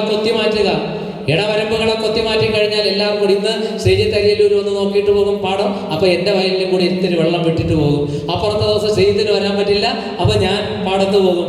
അപ്പോൾ ഇതെല്ലാം കഴിയുമ്പോൾ വിളവെടുക്കേണ്ട സമയമാകുമ്പോൾ ഈ എല്ലാ പാടവും കൂടി ചേർന്ന് സമൃദ്ധിയോടെ കിടക്കും. നമുക്ക് അവസാനം അതിലിടശ്ശേരി തന്നെ പറയുന്നു, ജീവിത പാഠത്തിലും ഈ ഇടവരമ്പുകളൊക്കെ ഒന്ന് കൊത്തിമാറ്റിയിരുന്നെങ്കിൽ എത്ര നന്നായേനെ അല്ലെ? ജീവിത പാഠത്തിൽ ഈ ഇടവരമ്പിട്ടാണ് നമ്മൾ കിടക്കുന്നത്. അതാണ് പലതരത്തിലുള്ള ഇടവരമ്പുകളുണ്ട്.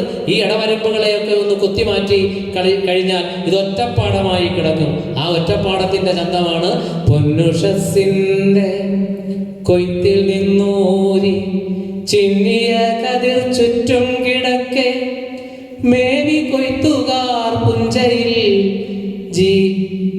നോക്കൂ, ഗ്രാമജീവിത കഥ നാടകഭൂവിൽ. ഇവിടെ സാറൊന്ന് അഭിനയിച്ചതാണ്, ചെങ്ങവനാണ്. കെട്ടിയ മുടി കച്ചയാൽ മൂടി, ചുറ്റിയ തുണി ചായ്ച്ചൊന്നു കുത്തി, വെറ്റില ചവച്ചുന്മതമോളം വെട്ടിടും അരിവാളുകളെന്തി, ഒന്നിച്ച നമ്രമയോടെ നിൽപ്പൂ പുഞ്ചപ്പാടത്ത് കൊയ്ത്തുകാർ നീളെ, നൽപുലർകാല പാടലവാനിൽ ശുഭ്രമേഘ പരമ്പര പോലെ എന്ന് കന്നിക്കൊയ്ത്തിൽ ഇടശ്ശേരി പറയുമ്പോൾ അവിടെ പിന്നെ അങ്ങോട്ട് ജീവിത പാഠത്തിലെ കാഴ്ചകൾ ഒന്നൊന്നായി തരുന്നു. അവിടെയാണ് നീട്ടിയാൽ പോരാ നാവ് കൊണ്ടേവം നീട്ടിക്കൊയ്യണം നീ അനുജത്തി, കാതിരം കെട്ടാൻ കൈവിരുതില്ലേ നീ തലപ്പാവ് കെട്ടിയാൽ പോലും. ഇങ്ങനെയൊക്കെയുള്ള വർത്തമാനം പറച്ചിലുകളൊക്കെ നാട്ടുജീവിതത്തിൽ നിന്ന് കണ്ടുകൊണ്ട് തന്നെയാണ് വൈലോപ്പിള്ളി അങ്ങനെ എഴുതുന്നത്. ആ വൈലോപ്പിള്ളി തന്നെ ഓണപ്പാട്ടുകാർ എഴുതുന്നു അല്ലേ? അവിടെയൊക്കെ എല്ലാവർക്കും കൂടിയുള്ള ആഘോഷങ്ങളെ ഒറ്റപ്പെട്ടവരുടേതാക്കി മാറ്റാനുള്ളതല്ല, അല്ലെങ്കിൽ ഒറ്റയ്ക്ക് ആർക്കെങ്കിലും കൊടുക്കാനുള്ളതല്ല. അപ്പോൾ ഈ കരുതലിൻ്റെ എല്ലാ പാഠങ്ങളും ഒരുമിച്ച് ചേരുന്ന മാനവിക മൂല്യങ്ങൾ നമുക്ക് നഷ്ടപ്പെട്ടു പോയാൽ അത് തിരിച്ച് ഒരു നാടിനെ തന്നെ നഷ്ടപ്പെടുത്തിയേക്കും. ആ തിരിച്ചറിവിൽ നിന്നുകൊണ്ട് തന്നെ പിൽക്കാലത്ത് ഇഷ്ടംപോലെ കവിതകൾ ഉണ്ടായിട്ടുണ്ട്. അത് പലതരത്തിൽ നമ്മൾ കാണുന്നു. ഇപ്പോൾ ഇവിടെ നിൽക്കുമ്പോൾ തന്നെ മേഴത്തോൾ അഗ്നിഹോത്രി, രചകൻ പുളിയന്നൂർ തച്ചനും, പിന്നെ വള്ളോൻ വായില്ലാ കുന്നിലപ്പൻ, പാലക്കാട് ജില്ലയിലല്ലേ ഇതെല്ലാം ഉള്ളത് അല്ലേ? മേഴത്തോൾ അഗ്നിഹോത്രി, രചകൻ ഉളിയന്നൂർ തച്ചനും, പിന്നെ വള്ളോൻ വായില്ലാ കുന്നിലപ്പൻ, വടുതല മരുവം നായർ, കാരയ്ക്കൽ മാത, ചെമ്മേകേട് ഉപ്പുകുറ്റൻ, പെരിയ തിരുവരങ്കത്തഴും പാണനാരും, നേരെ നാറാണത്ത് ഭ്രാന്തനും, ഉടൻ അകവൂർ ചാത്തനും വാക്കനാരും. 12 മക്കൾ. ഈ 12 മക്കളിൽ നിന്നുകൊണ്ട് മധുസൂദനൻ നായർ കവിതകൾ ശില്പവശാൽ കേരളീയമാണ്, ഉള്ളിലെ സഞ്ചിത സംസ്കാരവശാൽ ഭാരതീയമാണ്. ആത്യന്തികമായി അവ മാനവികമാണ് എന്ന് എഴുതിയത് ഒറ്റപ്ലാക്കൽ, നീലകണ്ഠൻ, നമ്പ്യാടിക്കൽ, വേലുക്കുറുപ്പ് എന്ന ഒ.എൻ.വി. സാറാണ് നാരായണത്തുറാന്നിൻ്റെ അവതാരികയിൽ പറഞ്ഞത്. കവിതകൾ മാനവികമാകുന്നത് അത് നമ്മൾ എഴുതി വിടുന്നു, പക്ഷെ നമ്മുടേതല്ലാതായി അത് മാറുന്നു. നോക്ക്, അവിടെയാണ് 12 മക്കൾ, 12 തൊഴിലുകൾ. ആ 12 തൊഴിലുകൾ ചെയ്തു പോകുന്നവർ 12 പേരും ഒരമ്മയുടെയും ഒരച്ഛൻ്റെയും മക്കളാണെന്ന പാഠം കൊടുക്കുവാൻ എഴുത്തിലൂടെ ശ്രമിക്കുന്ന കവി, ഓരോ ശിശുരോദനത്തിലും കേൾപ്പു ഞാൻ ഒരു കോടീശ്വര വിലാപം, ഓരോ ശിശുരോദനത്തിലും കേൾപ്പു ഞാൻ ഒരു കോടീശ്വര വിലാപം, ഓരോ കരിന്തിരി കണ്ണിലും കാണു ഞാൻ ഒരു കോടി ദേവനൈരാശ്യം, ജ്ഞാനത്തിനാൽ കുമ്പിൾ നീട്ടുന്ന പൂവിൻ്റെ ജാതി ചോദിക്കുന്നു വ്യോമസിംഹാസനം. ജീവന്റെ നീതിക്കിരക്കുന്ന പ്രാവിൻ്റെ ജാതകം നോക്കുന്നു ദൈത്യന്യായാസനം. ശ്രദ്ധയോടന്നം കൊടുക്കേണ്ട കൈകളോ അർത്ഥിയിൽ വർണ്ണവും വിത്തവും തപ്പുന്നു. ഉമിനീരിലെരിനീരിൽ എല്ലാം ദഹിക്കയാണ്, ഊഴിയിൽ ദാഹമേ ബാക്കി. ഇത് സമകാലികമായും ആ കവിതയിലെ ആശയങ്ങളെ നമുക്ക് കൊണ്ടുപോകാൻ പറ്റും. ഇത് പല എഴുത്തുകാരുടെ പല കവിതകൾ വായിക്കുമ്പോഴും നമ്മൾ ഇത്തരത്തിലുള്ള ജീവിത പരിസരങ്ങളെ അറിയുന്നുണ്ട്. അവിടെ സ്നേഹത്തിൻ്റെ പാഠങ്ങളുണ്ട്, സൗഹൃദത്തിൻ്റെ. കുഞ്ഞേടുത്തിയ തന്നെയല്ലോ ഉണ്ണിക്കെന്നു വേറെ ഇഷ്ടം, കുഞ്ഞേടുത്തിയ തന്നെയല്ലോ ഉണ്ണിക്കെന്നു വേറെ ഇഷ്ടം. പൊന്നെ പോലത്തെ നെറ്റിയിലുണ്ടല്ലോ മഞ്ഞൾ വരക്കുറി, ചാന്തുപൊട്ടും ഈറൻ മുടിയിൽ എള്ളെണ്ണ മണം, ചില നേരമാ തുമ്പത്തൊരു പൂവും. കയ്യിലൊരൊറ്റ കുപ്പിവള, മുഖം കണ്ടാൽ കാവിലെ ദേവി തന്നെ. കയ്യിലൊരൊറ്റ കുപ്പിവള, മുഖം കണ്ടാൽ കാവിലെ ദേവി തന്നെ. മടിയിലിരുത്തിട്ട് മാറോട് ചേർത്തിട്ട് മണിമണി പോലെ കഥ പറയും. ആനയുടെ മയിലിൻ്റെ ഒട്ടകത്തിൻ്റെയും ആരും കേൾക്കാത്ത കഥ പറയും. കുഞ്ഞേടത്തി പറഞ്ഞു കൊടുക്കും ഉണ്ണിക്ക് അത്ഭുതമാഹ്ലാദം. ആ കുഞ്ഞേടത്തിയിലൂടെ എത്ര സുന്ദരമായിട്ടാണ് ആനയുടെ മയിലിൻ്റെ ഒട്ടകത്തിൻ്റെയും ആരും കേൾക്കാത്ത കഥ പറയും, അല്ലേ? പാരിജാതത്തിൻ്റെ കുങ്കുമപ്പൂവിൻ്റെ ചന്ദനമഴയുടെ കഥ പറഞ്ഞു പറഞ്ഞ് പുതിയ കാലം ഇങ്ങനെ വീട്ടിനകത്ത് ഒന്നിനെയും രണ്ടിനെയും വെച്ചുകൊണ്ടൊക്കെ എങ്ങനെ ഇരിക്കുമ്പോൾ ഈ ചുറ്റുപാടുകളിലേക്ക് പോകുന്നു. ഒപ്പം തന്നെ കവി ആ എഴുത്തിലൂടെ ഈ പ്രതിബദ്ധത എന്നത് അതിനൊപ്പം തന്നെ പലതരത്തിൽ നമ്മുടെ മുന്നിലേക്ക് കൊണ്ടുവരുന്നുണ്ട്. ഒരു തൈ നടുമ്പോൾ ഒരു തണൽ നടുന്നു, ഒരു തൈ നടുമ്പോൾ ഒരു തണൽ നടുന്നു, നടുനിവർക്കാനൊരു കുളിർനിഴൽ നടുന്നു, പകലുറക്കത്തിനൊരു മലർവിരി നടുന്നു. ഒരു തൈ നടുമ്പോൾ ഒരു തണൽ നടുന്നു, ഒരു തൈ നടുമ്പോൾ ഒരു തണൽ നടുന്നു. കൊതിയൂറി നിൽക്കുന്ന കുസൃതിക്കുരുന്നിൻ്റെ കൈ നിറയെ മടി നിറയെ മധുരം നടുന്നു. ഒരു തൈ നടുമ്പോൾ ഒരു തണൽ നടുന്നു, പല തൈ നടുന്നു, പല തണൽ നടുന്നു. അതിൽ തന്നെ ശാരിക പെണ്ണിനു താണിരുന്നാടാൻ ഒരു ഞാൽ നടുന്നു. ഇന്ന് നിങ്ങൾ കണ്ടിരിക്കുമല്ലേ? എനിക്ക് കാണാൻ പറ്റില്ല, അങ്ങോട്ടൊക്കെ പോയപ്പോൾ കണ്ടില്ലേ, അല്ലേ?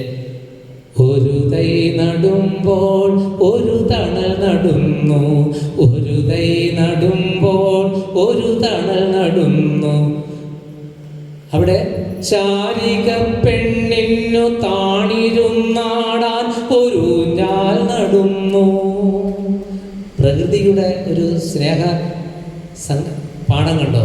ശാരിക പെണ്ണിന് താണിരുന്നാടാൻ ഒരു ഞാൽ നടുന്നു. കിളിമകൾ പെണ്ണിന് തേൻകുടം വയ്ക്കാൻ ഒരു റിയും നടുന്നു. അണ്ണാരക്കണ്ണനും പൊന്നോണമുണ്ണുന്ന പുകിലുകൾ നടുന്നു.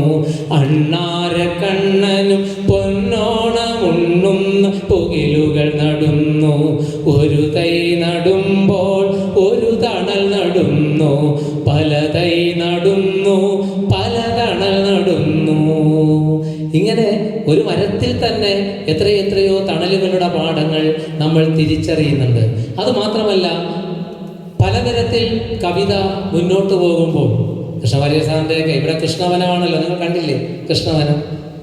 കൃഷ്ണവനത്തിലേക്ക് സൈലന്റ് വാലിയിലെ പോയില്ല? കൃഷ്ണവനല്ലേ? എവിടെ മനുഷ്യന് ചങ്ങല? ആഫ്രിക്ക എന്നത് നമ്മളെല്ലാം വായിച്ചിട്ടുള്ള കവിതയല്ലേ? അവിടെ ഉള്ളം നൊന്തിയിടുക എങ്ങോ മർദ്ദനം അവിടെ പ്രഹരം വീഴുവത് എൻ്റെ പുറത്താകുന്നു എന്ന് എഴുതിയ വരികളിൽ ഒക്കെ പ്രതിബദ്ധതയുണ്ട്. അരി വാങ്ങുവാൻ ക്യൂവിൽ തിക്കി നിൽക്കുന്നു ഗ്രാന്ധി, അരികെ കൂറ്റൻ കാറിൽ ഏറി നീങ്ങുന്നു ഗോഡ്സെ. ഗാന്ധിയും ഗോഡ്സെയും NV കൃഷ്ണവാര്യരുടെ കവിതയാണ്. റേഷൻ കാർഡും വെച്ചുകൊണ്ട് BPL കാർഡും വെച്ചുകൊണ്ട് ഗാന്ധി ചിലപ്പോൾ 2025 ഗുജറാത്തിലെ റേഷൻ കടയിൽ നിൽക്കും. അപ്പോൾ അരി വാങ്ങുവാൻ ക്യൂവിൽ തിക്കി നിൽക്കുന്നു ഗാന്ധി, അരികെ കൂറ്റൻ കാറിൽ ഏറി നീങ്ങുന്നു ഗോഡ്സെ. ഗോഡ്സെ വന്ന് ഗോഡൌണിലെ മുഴുവൻ ചാക്കും കയറ്റി ഒരുപക്ഷെ പോകും. ഇത്തരത്തിൽ ഉള്ള എഴുത്തുകളിലെ പ്രതിബദ്ധതയെ നമ്മൾ ആ കാലത്തിനൊപ്പം ഈ കാലത്തും ചേർത്ത് വായിക്കേണ്ടതുണ്ട്. അങ്ങനെ വായിക്കുമ്പോൾ ഇവിടെ എനിക്കൊരു വീടുണ്ട്, ഇവിടെ എനിക്കൊരു വീടുണ്ട്, കായലോടിണ ചേർന്ന് കൈത്തോടു പാടും മുനമ്പിലത്തൊടിയിൽ.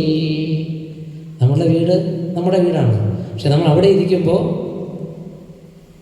അവരൻ്റെ ദാഹത്തിന് എൻ്റേതിനേക്കാളും കരുതലും കരുണയും കുടിപാർക്കും ഒരു വീട്ടിലാണ് നമ്മൾ ഇരിക്കുന്നതെങ്കിൽ നമ്മൾ ഉച്ചത്തിൽ വിളിച്ചു പറയും. മനസ്സിലായ വിഷയമെന്നല്ല, ഗാസയിലെ വിഷയം വരുമ്പോൾ നിങ്ങളുടെയൊക്കെ കവിതകളിൽ ഒക്കെ അത് വന്നതല്ലേ. നമ്മൾ എത്ര കുട്ടികളുടെ പേരുകൾ എഴുതി വായിച്ചു അല്ലേ? ഇവിടെ എനിക്കൊരു വീടുണ്ട്, കായലോടിണ ചേർന്നു കൈത്തോടു പാടും മുനമ്പിലത്തൊടിയിൽ. ഈ വീടിൻ്റെ ഇറയത്തിരുന്നു ഞാൻ പതിവായി മുറ്റത്തു വന്നു പോം. പൂക്കൾ തൻ മിഴികളിലെ മൗനം എൻ മിഴികളാൽ വായിച്ച് വെറുതെ ഒരു താളിൽ പകർത്താൻ തുടങ്ങും, വരി തെറ്റിയിടറുന്നു. ആ സാറേന്ന് പറയുന്നു. കുന്നിൻ പുറങ്ങളിൽ കന്നുകൾ മേയുന്നു, കന്നിൻ പുറങ്ങളിൽ കാക്കകൾ മേയുന്നു. എത്ര സുന്ദരമായ കാഴ്ച. കുന്നിൻ പുറങ്ങളിൽ കന്നുകൾ മേയുന്നു, കന്നിൻ പുറങ്ങളിൽ കാക്കകൾ മേയുന്നു. ഇടയനൊരുവൻ മുളം തണ്ടിലൂടെ ചൊരിയുമിളനീരിൽ അഭിഷേകമാളുന്ന പുലരിയിൽ ആലകളിൽ നിന്ന് കുഞ്ഞാടുകൾ കുന്നിൻ്റെ താഴ്വരയിലേക്ക് നീരരുവി പോൽ ഇങ്ങനെ പായുമ്പോൾ പിന്നിൽ നരിയോ നിഷാദനോ. ഇങ്ങനെയൊക്കെ പാഞ്ഞു പോകുമ്പോൾ പിന്നിൽ നരിയോ നിഷാദനോ. അപ്പോൾ NV സാർ പറഞ്ഞു, നീ അമേരിക്കയെ പൊറുത്തേടുക, ഈ ഇന്ത്യക്കാരന് നിൻ ചാവേറായി ചാകാൻ വയ്യ. നീ അമേരിക്കയെ പൊറുത്തേടുക, ഈ ഇന്ത്യക്കാരന് നിൻ ചാവേറായി ചാകാൻ വയ്യ. ഇതൊക്കെ നമ്മുടെ എഴുത്തിൽ പലതരത്തിൽ കിടക്കുന്നുണ്ട്. ഓരോ എഴുത്തുകാരും എഴുതിപ്പോയിരിക്കുന്ന എഴുത്തിടങ്ങളിലെ ഈ സൂക്ഷ്മ രാഷ്ട്രീയത്തെയും നമ്മൾ ഒന്നറിയേണ്ടതുണ്ട്. നമ്മുടെ സൗണ്ട് സിസ്റ്റം ഓപ്പറേറ്റ് ചെയ്യുന്ന പ്രിയപ്പെട്ട പേര് അദ്ദേഹമാണ് ഏറ്റവും കൂടുതൽ കവിത കേട്ടത്. നമ്മളൊക്കെ ഇടയ്ക്കിടയ്ക്കെങ്കിലുമൊക്കെ ഇറങ്ങി പോയിട്ടുണ്ട്. അദ്ദേഹത്തിന് പോകാമില്ല. ഇഷ്ടപ്പെട്ട ഒരു 2 കവിതയുടെ പേര് പറയും. രേണുക, പിന്നെ പിന്നെ അഗസ്ത്യ ഹൃദയം. ഉണ്ടോ? നമ്മൾ ഞെട്ടിക്കുന്നുണ്ടോ? നാരായണത്തോളത്തിന് അഗസ്ത്യ ഹൃദയം, നീ എടുത്തിട്ടായിരുന്ന കാലം, പിന്നെ രേണുക, പിന്നെ ഈ നന്മകൾ നഷ്ടപ്പെടുന്ന കാലത്തെക്കുറിച്ചുള്ള വ്യാകുലതയൊക്കെ അദ്ദേഹത്തിന് ഉണ്ടെന്നാണ് എനിക്ക് മനസ്സിലാക്കാൻ കഴിഞ്ഞത്. കാരണം ഇന്നലെ എന്നോട് നെല്ലിക്ക അല്ലേ, ഏതാ കവിത, നെല്ലിക്ക എന്നൊരു കവിതയെക്കുറിച്ച് പറഞ്ഞു. ഇതൊക്കെ നമ്മൾ മനസ്സിലാക്കേണ്ട കാര്യമാണ്. അവരിഷ്ടപ്പെടുന്നത് അവരെയും കൂടെ ഒന്ന് തൊട്ടു നിൽക്കുന്ന വരികളാണ്. അപ്പോൾ കവിത ഇഷ്ടപ്പെടുന്നില്ല എന്ന് നമ്മൾ സങ്കടപ്പെട്ടിട്ട് കാര്യമുണ്ടോ? നമ്മൾ ഇഷ്ടപ്പെടുന്ന വിഷയങ്ങൾ ഈ സമൂഹത്തോട് പ്രതിബദ്ധത പുലർത്തിയുള്ളതാണ് എങ്കിൽ സമൂഹവും അത് ഇഷ്ടപ്പെടും. അല്ലെങ്കിൽ ആത്മനിഷ്ഠമായ രചനകളിലേക്ക് നമ്മൾ ഒരുപക്ഷെ ഒതുങ്ങിപ്പോകും. അതേ പറഞ്ഞ കവിതകളുണ്ടോ? ഒന്ന് പരിസ്ഥിതിയാണ്, ഒന്ന് പരിസ്ഥിതി, അഗസ്ത്യ ഹൃദയം. മറ്റൊന്ന് രേണുക, പ്രണയം അല്ലേ? ഒന്ന് പരിസ്ഥിതി, മറ്റൊന്ന് പ്രണയം, മറ്റൊന്ന് ഈ കാലത്തിൻ്റെ അവസ്ഥയാണ്, നെല്ലിക്ക അല്ലേ? ഞാൻ ഈ ചില കവികളെയൊക്കെ വിട്ടുപോയെന്ന് പറഞ്ഞാൽ അങ്ങനെ വിടുന്നതല്ല കേട്ടോ. ഈ സമയത്തിനിടയിൽ നമ്മുടെ ഒരു വിഷയത്തിലേക്ക് ഇങ്ങനെയും ചിലതൊക്കെ ചോദിച്ചും പറഞ്ഞു പോകുന്നത് കൊണ്ടാണ് അല്ലേ. അവസാനം ഞാൻ ഇതിൻ്റെ ഏറ്റവും പ്രധാനപ്പെട്ട ഘട്ടങ്ങളിലേക്ക് വരുമ്പോൾ എല്ലാവരും കൂടി അതൊന്ന് പൂരിപ്പിക്കും.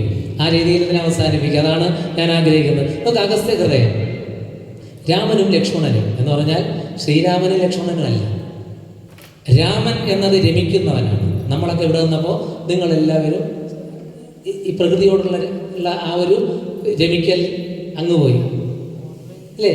നമ്മളെല്ലാം രമിക്കുമ്പോഴും അകത്ത് ലക്ഷ്മം നിഴൽ നമ്മളോട് പറയും, നീ കൂടുതൽ രമിക്കണ്ട, നീ കുറച്ചൊക്കെ കുഴപ്പമൊക്കെ കാണിച്ചാണ് പോകുന്നത് എന്ന് പറയും.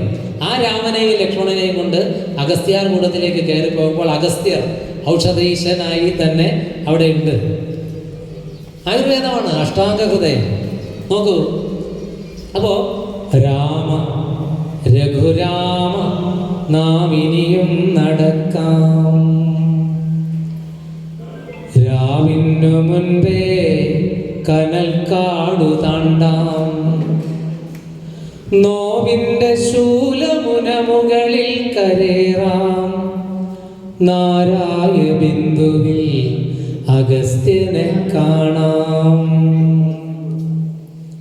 നമ്മൾ സൈലന്റ് വാലി സംരക്ഷിക്കണമെന്ന് പറഞ്ഞത് അതുകൊണ്ടാണ്.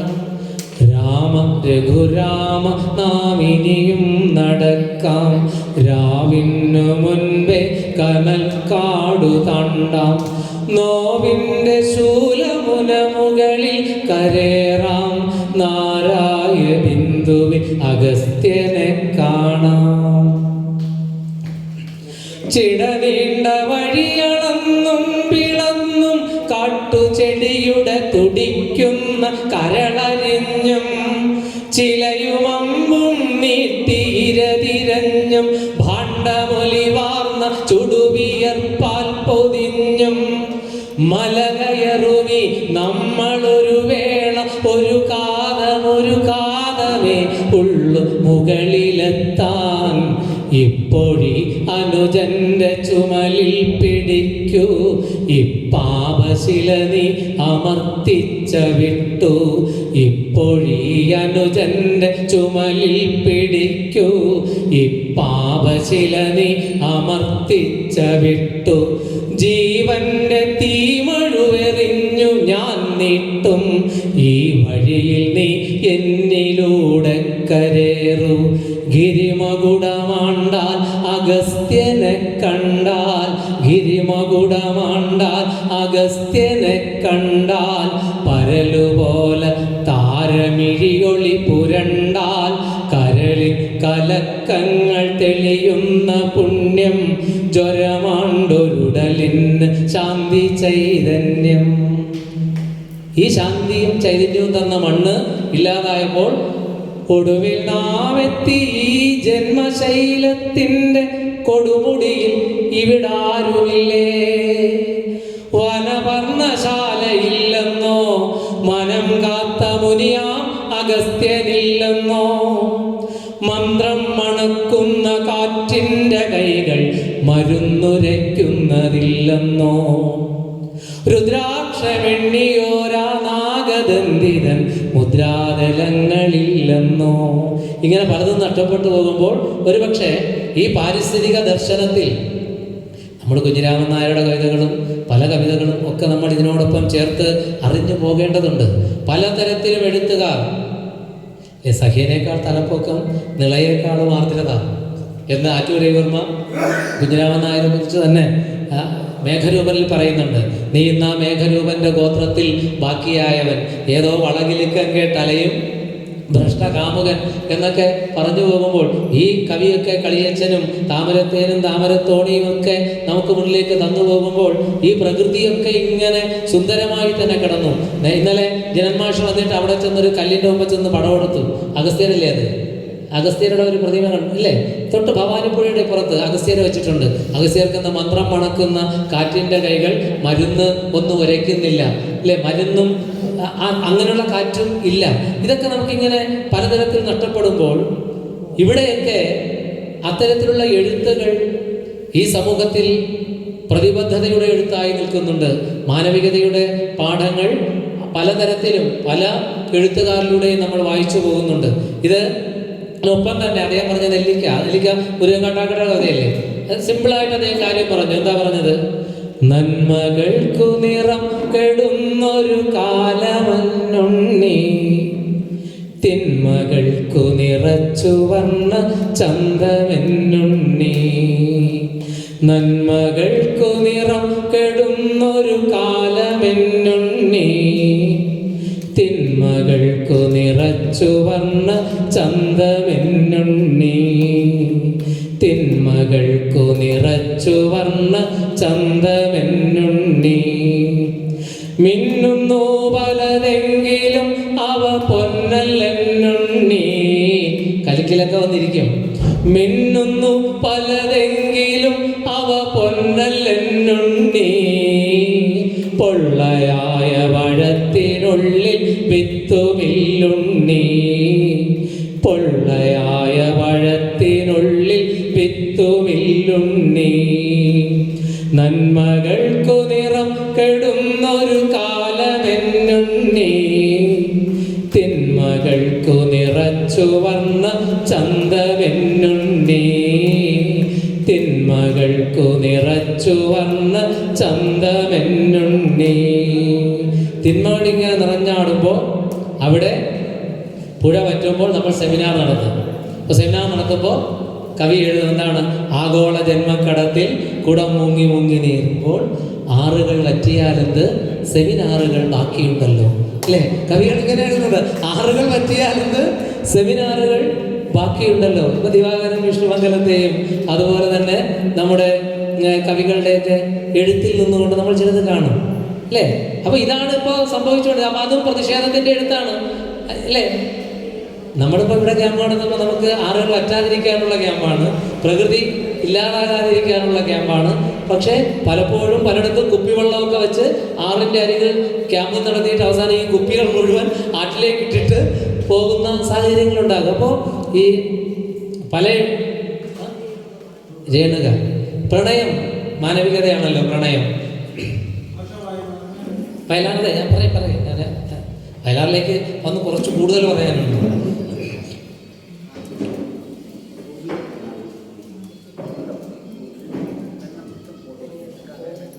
ആവശ്യപ്പെടുന്ന കവിതയെ കൂടെ ചൊല്ലാം, അല്ലേ മാഷെ? എനിക്ക് ഞാൻ രേണുകേ നീ രാഗരേണു കിനാവിൻ്റെ നീലക്കടമ്പിൻ പരാഗരേണു പിരിയുമ്പോഴേതോ നനഞ്ഞ കൊമ്പിൽ നിന്നു നില തെറ്റി വീണ രണ്ടിലകൾ നമ്മൾ. രേണുകേ നീ രാഗരേണു കിനാവിൻ്റെ നീലക്കടമ്പിൻ പരാഗരേണു പിരിയുമ്പോഴേതോ നനഞ്ഞ കൊമ്പിൽ നിന്നു നില തെറ്റി വീണ രണ്ടിലകൾ നമ്മൾ. രേണുകേ നാം രണ്ടു മേഘശകലങ്ങളായി അകലേക്കു മറയുന്ന ക്ഷണഭംഗികൾ. മഴവില്ലു താഴെ വീണുടയുന്ന മാനത്ത് വിരഹമേഘ ശ്യാമ ഘനഭംഗികൾ. പിരിയുന്നു രേണുകെ നാം രണ്ടു പുഴകളായി ഒഴുകി മറയുന്നു നാം പ്രണയശൂന്യം. ജലമുറഞ്ഞൊരു ദീർഘശില പോലെ നീ പറ്റി വറുതിയായി ജീർണമായി ജഡമായി ഞാൻ. ഓർമ്മിക്കുവാൻ ഞാൻ നിനക്കെന്തു നൽകണം, ഓർമ്മിക്കണം എന്ന വാക്കു മാത്രം.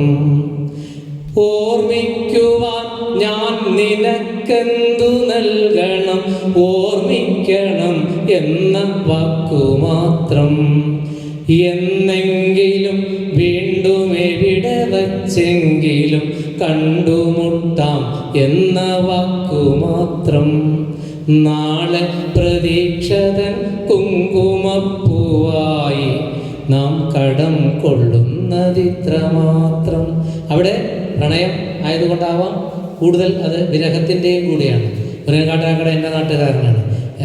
1996-97 കാലത്ത് ഞാൻ ബുക്കാസയുടെ പാറശാല ഏരിയ കമ്മിറ്റിയുടെ പ്രസിഡൻ്റാണ്. അന്ന് മുരുകണ്ണൻ കാട്ടാക്കട ഉക്കാസ ഞങ്ങൾ ഒരുമിച്ച് 2 വീലറിലിരുന്ന് യാത്ര ചെയ്ത് കവിതകളൊക്കെ ചൊല്ലി വരികയും 2001 മുരുകൻ കാട്ടാക്കടയുടെ കണ്ണടയ്ക്ക് ആദ്യത്തെ പുരസ്കാരം കൊടുക്കുന്നത് ഈ ഉള്ളവൻ പുറത്തിറക്കിയിരുന്ന സമദർശി മാസികയുടെ പേരിൽ പ്രൊഫസർ വി മൗസൂദൻ നായർ ചെയർമാനും എൻ്റെ PhD guide doctor PV Sasikumar സാറും എൻ്റെ അധ്യാപകനായ ഡോക്ടർ തോന്നക്കൽ വാസുദേവ സാറും അംഗങ്ങളുമായി ഡോക്ടർ SV വേണുഗോപാൽ സാറിൻ്റെ കൈകൊണ്ടാണ് ആ പുരസ്കാരം മുരുകൻ കാട്ടാക്കടയ്ക്ക് കൊടുത്തത്.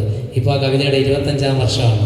അപ്പോൾ അതുകൊണ്ട് ഈ കന്നഡയുമായി ബന്ധപ്പെട്ട് പറയുമ്പോൾ, ഞങ്ങളുടെ കവിയരങ്ങുമായി ബന്ധപ്പെട്ട് പറയുമ്പോൾ, മുരുകൻ കാട്ടാക്കടയുടെ ഇടം എന്നൊരു കവിതയ്ക്ക് കാരണക്കാരൻ ഞാനെന്ന് അദ്ദേഹം തന്നെ പറഞ്ഞിട്ടുണ്ട്. ഒരു കവിയരങ്ങിന് പോയിട്ട് രാത്രി 11:30 എന്നെ വീട്ടിൽ കൊണ്ടുവിട്ടിട്ട് അദ്ദേഹം ഇങ്ങനെ 2 വീലറിൽ പോയി ഒരു പ്രത്യേക ജംഗ്ഷൻ എത്തിയപ്പോൾ റോഡ് 2 ഭാഗത്തേക്കായി തിരിഞ്ഞു.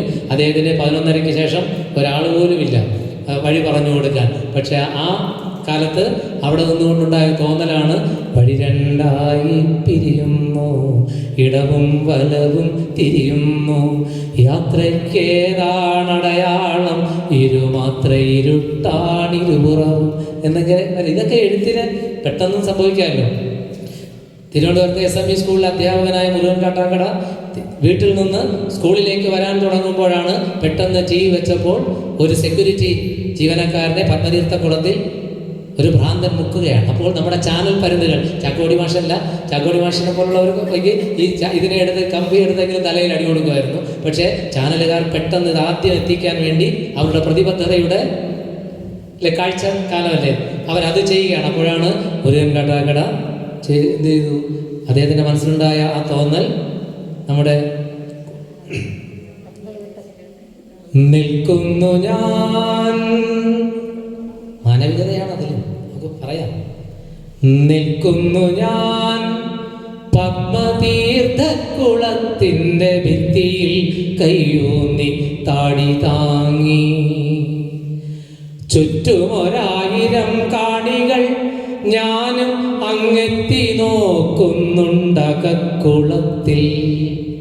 ഈ കവിത നമുക്ക് വേറൊരു മാനവികതയും കൂടി അതിനകത്തുണ്ട്.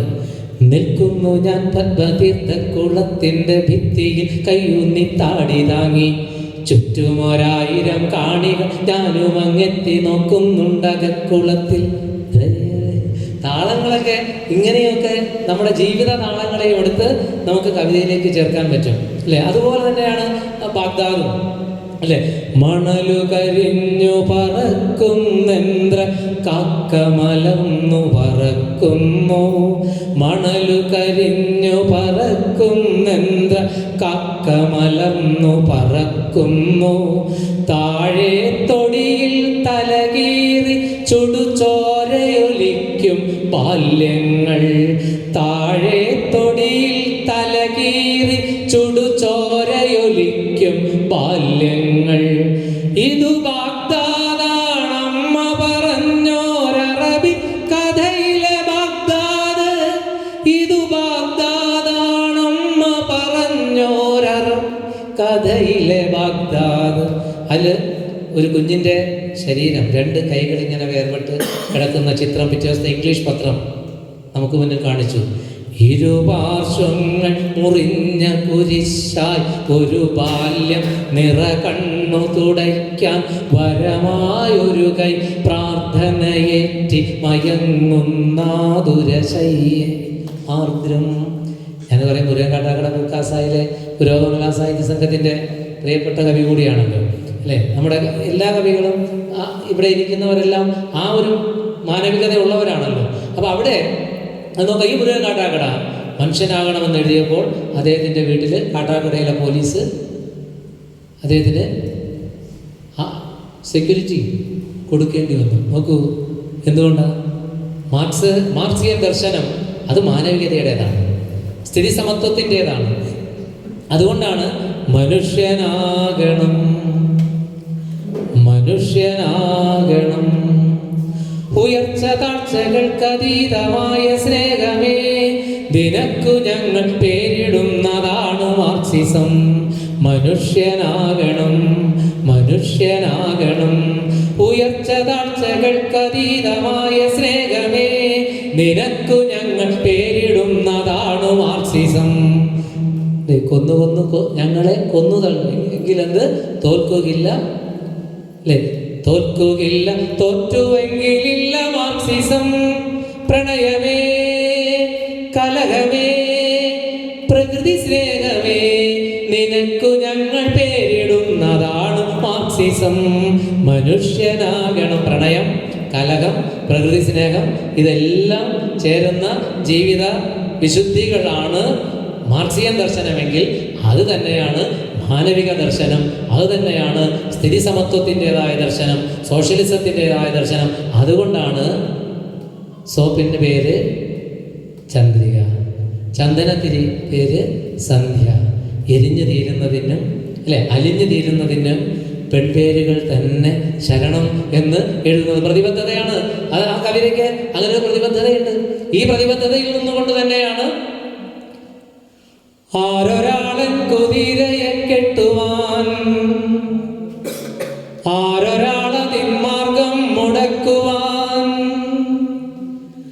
ദിഗ്വിജയത്തിനൻ സർഗശക്തിയാം ഈ കുതിരയെ വിട്ടയക്കുന്നു ഞാൻ. മാർക്സിയൻ ദർശനങ്ങളുടെ കുതിരയെ അഴിച്ചുവിട്ടുകൊണ്ട് തന്നെയാണ് ഒരുപക്ഷെ സർഗ വ്യാപാരം ആര് നടത്തിയത്? വയലാർ നടത്തിയത്. എന്നിട്ട് അദ്ദേഹം പറഞ്ഞു, നിങ്ങൾ കണ്ടോ ശിരസ്സുയർത്തി പായും എൻ കുതിരയെ, ചെമ്പൻ കുതിരയെ. ആ കുതിര ചെമ്പൻ കുതിരയാണ്, വെള്ളക്കുതിരയല്ല, പച്ചക്കുതിരയുമല്ല. അത് നിങ്ങൾ കണ്ടോ ശിരസ്സുയർത്തി പായും എൻ കുതിരയെ, ചെമ്പൻ കുതിരയെ. എന്തൊരുന്മേഷമാണ് അതിൻ കൺകളിൽ, എന്തൊരുത്സാഹമാണ് അതിൻ കാൽകളിൽ. കോടി കോടി പുരുഷാന്തരങ്ങളിൽ കൂടി നേടിയതാണതിൻ ശക്തികൾ. വെട്ടി വെട്ടി പ്രകൃതിയെ മല്ലിട്ട് വെറ്റി നേടിയതാണതിൻ സിദ്ധികൾ. മന്ത്രമായൂരഭിഞ്ചികാചാലന തന്ത്രമല്ലതിൻ സംസ്കാരമണ്ഡലം. എന്നിട്ട് പറയുന്നുണ്ട്, കോടി കോടി ശതാബ്ദങ്ങൾ മുൻപൊരു കാട്ടിനുള്ളിൽ വെച്ച് എൻ്റെ പിതാമഹർ കണ്ടതാണീ കുതിരയെ. കാട്ടുപുൽ തണ്ടു നൽകി വളർത്തി മുത്തശ്ശിമാർ, കാട്ടുചോലകൾ പാടിയ പാട്ടുകൾ കേട്ടുപാടി പഠിച്ച ആ ഒരുതിൽ നിന്നുകൊണ്ട് കവിത ഇങ്ങനെ ഒഴുകി വരുമ്പോൾ നമ്മുടെ സുധീഷ് ചന്ദ്ര സഖാവാണ്. വയലാറിനെ നമുക്ക് അങ്ങനെ മറക്കാൻ പറ്റുമോ? പറ്റില്ല.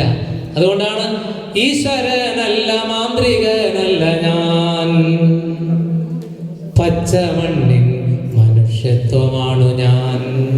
അതാണ് നമ്മുടെ വിഷയം. ഈശ്വരനല്ല മാന്ത്രികനല്ല ഞാൻ, പച്ചമണ്ണിൻ മനുഷ്യത്വമാണു ഞാൻ. ദിഗ്വിജയത്തിനൻ സർഗശക്തിയാം ഈ കുതിരയെ വിട്ടയക്കുന്നു ഞാൻ. വയലാറിന് ആർക്കും പിടിച്ചു കെട്ടാൻ പറ്റില്ല. സർഗശക്തിയാം ഈ കുതിരയെ, ദിഗ്വിജയത്തിന് പച്ചമണ്ണിൻ്റെ മനുഷ്യത്വമാണ് ഞാനെന്ന് പറഞ്ഞ് ആ കുതിരയെ അടിച്ചു വിട്ടത് കൊണ്ട് വയലാർ കുതിര ഇപ്പോഴും മലയാള സാഹിത്യത്തിൽ അടിച്ച് ഓടിക്കൊണ്ടേയിരിക്കുന്നു. നമുക്ക് പിടിക്കാൻ പറ്റുന്നില്ല. അത് നമ്മൾ മനസ്സിലാക്കേണ്ടുന്ന ഒരു പാഠമാണ്. കാരണം എഴുത്ത് എന്നത് അത് ഈ സമൂഹത്തിന് വേണ്ടിയുള്ളതാണ്. സമൂഹം എന്നത് ഈ മാനവികമായ മൂല്യങ്ങൾ പുലർന്ന് പോകേണ്ടതാണ്. അവിടെ അത് നഷ്ടപ്പെട്ടു പോയി. ഞാൻ ആകാശവാണിക്ക് വേണ്ടി ഒരു പാട്ട് എഴുതി. ഞാൻ വലിയ സങ്കടം എനിക്കുണ്ടായൊരു വിഷയമാണ്. ഒരു വാക്ക് മാറ്റണമെന്ന് പറഞ്ഞ് എനിക്ക് മറുപടി വന്നു. ഞാൻ എഴുതിയതാണ്, ഒരു പാട്രിയോട്ടിക് സോങ് വേണം.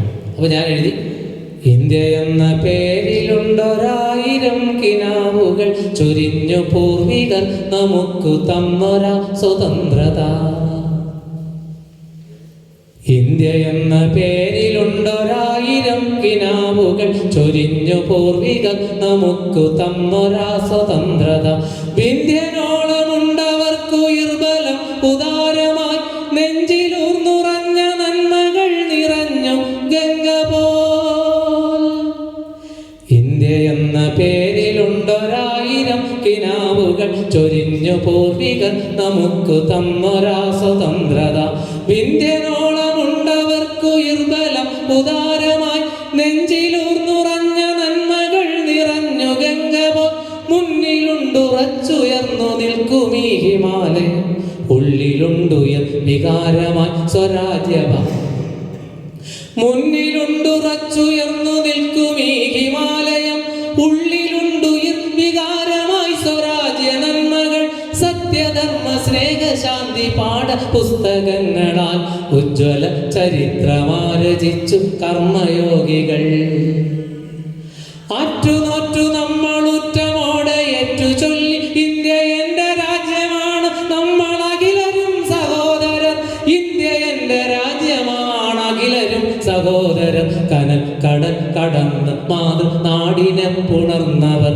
ഇന്ത്യ എന്ന പേരിലുണ്ടൊരായിരം കിനാവുകൾ ചൊരിഞ്ഞു പൂർവികർ നമുക്ക് തന്നൊരാ സ്വതന്ത്രത. വിന്ധ്യനോളമുണ്ടവർക്കുയിർബലം ഉദാരമായി, നെഞ്ചിലൂർന്നുറഞ്ഞ നന്മകൾ നിറഞ്ഞു ഗംഗപോൽ. മുന്നിലുണ്ടുറച്ചുയർന്ന് നിൽക്കുമീ ഹിമാലയം, ഉള്ളിലുണ്ടുയർ വികാരമായി സ്വരാജ്യ നന്മകൾ. സത്യധർമ്മ സ്നേഹ ശാന്തി പാഠപുസ്തകങ്ങളാൽ ഉജ്ജ്വല ചരിത്രമാരചിച്ചു കർമ്മയോഗികൾ. മർദ്ദനങ്ങളേറെയേറ്റുടൽ വിടഞ്ഞ നേരവും അത്രമേ കരുത്തുമായ ഹിംസയെ പുണർന്നവർ. നമുക്ക് മുന്നിലുണ്ടവർ നയിച്ച ധീരപാതകൾ, നമുക്ക് കാവലാണവർ ചൊരിഞ്ഞ രക്തഗാഥകൾ. ഇന്ത്യ എന്ന പേരിലുണ്ടൊരായിരം കിനാവുകൾ ചൊരിഞ്ഞു പൂർവികർ നമുക്ക് തന്നൊരാ സ്വതന്ത്രത. ഈ പാട്ട് ഷെഡ്യൂൾ ചെയ്തു. പിറ്റേ ദിവസം എനിക്കൊരു വിളി, ഇതിലെ ഒരു വാക്ക് മാറ്റിക്കൊടുത്തു. ഏത് വാക്കാണ് അത്? ഇന്ത്യയെ മാറ്റണം, ഇന്ത്യയെ മാറ്റണം. കാരണം ഇന്ത്യ എന്ന ഇന്ത്യ മുന്നണി ഭരണരംഗത്ത് ഇവിടെ നിൽക്കുകയാണ്. അപ്പോൾ കേന്ദ്രം ഭരിക്കുന്ന അവര് ഇവിടത്തെ ഉദ്യോഗസ്ഥനോട് വിശദീകരണം ചോദിക്കും. ഈ പാട്ട് പാട്രിയോട്ടിക് സോങ് ആയിട്ട് എന്തുകൊണ്ട് കൊടുത്തു? ഇന്ത്യ അല്ലല്ലോ കൊടുക്കേണ്ടത്. നിങ്ങൾ നോക്കുക. അപ്പോൾ ഇന്ത്യയെ മാറ്റണം. ഞാൻ പറഞ്ഞു പാട്ടെങ്കിൽ തിരികെ തരിക. പക്ഷെ അവരൊരു പണി പറ്റിച്ചു. ഞാനിതിൽ സ്വരാജ്യ നന്മകളെന്ന് എഴുതിയെടുത്ത്,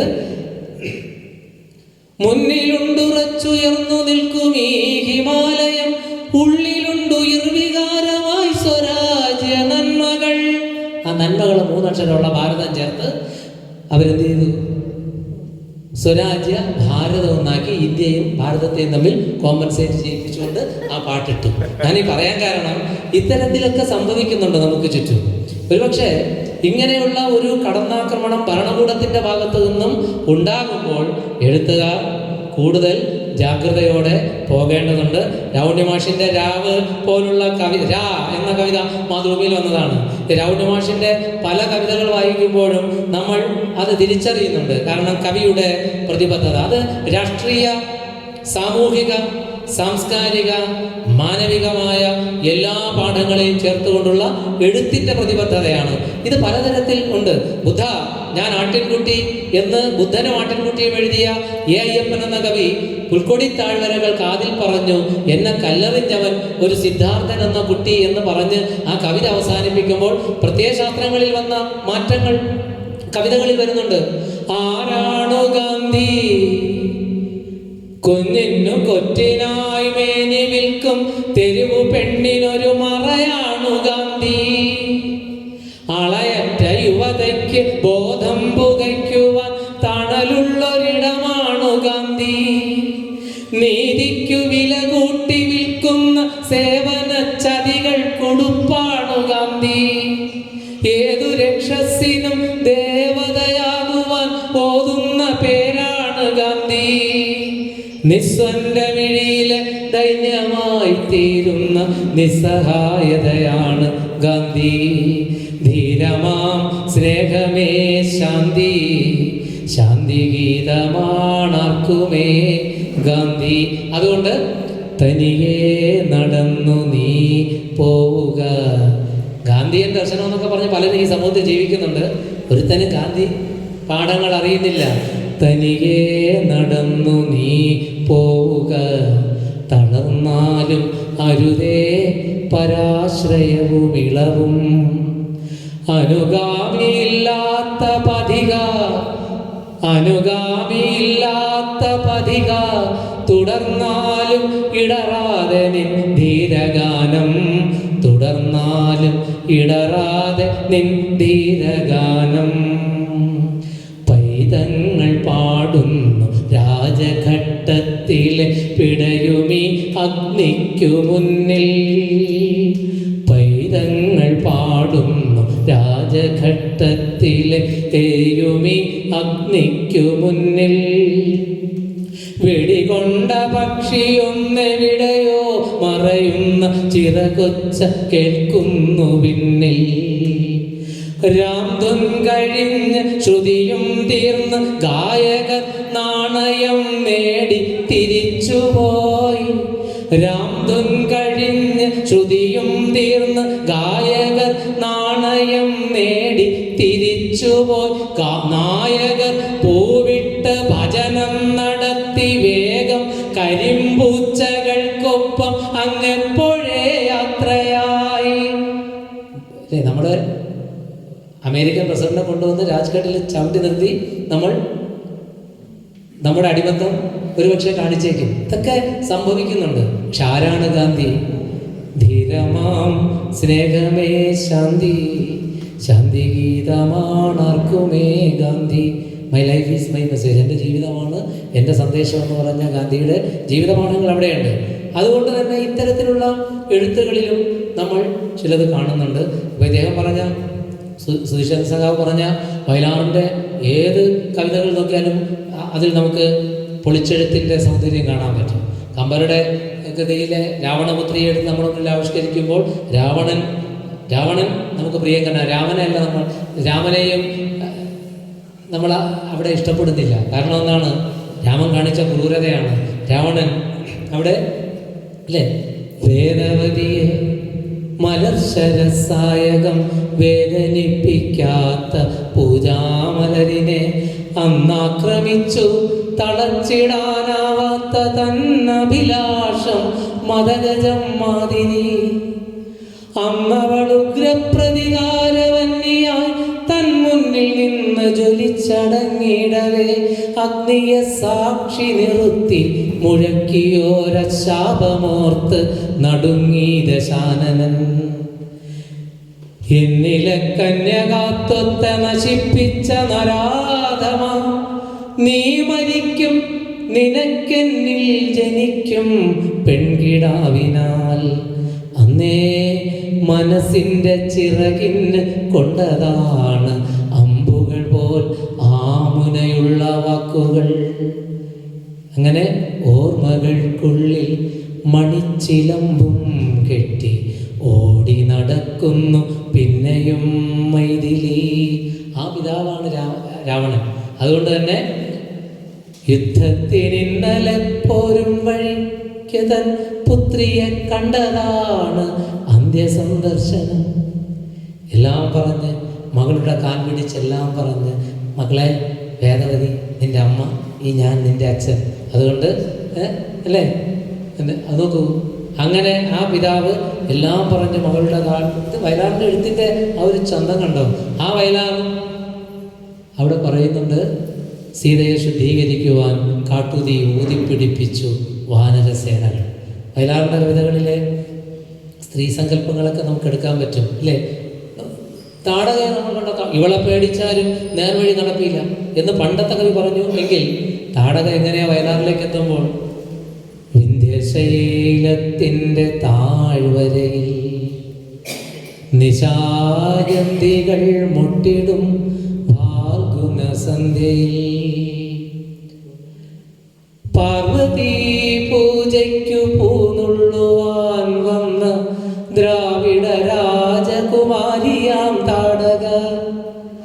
താമരച്ചോലകൾക്കക്കരെ ഭാർഗവരാമൻ തെളിച്ചിട്ട സഞ്ചാരവീതിയിൽ കണ്ടു ശ്രീരാമനെ.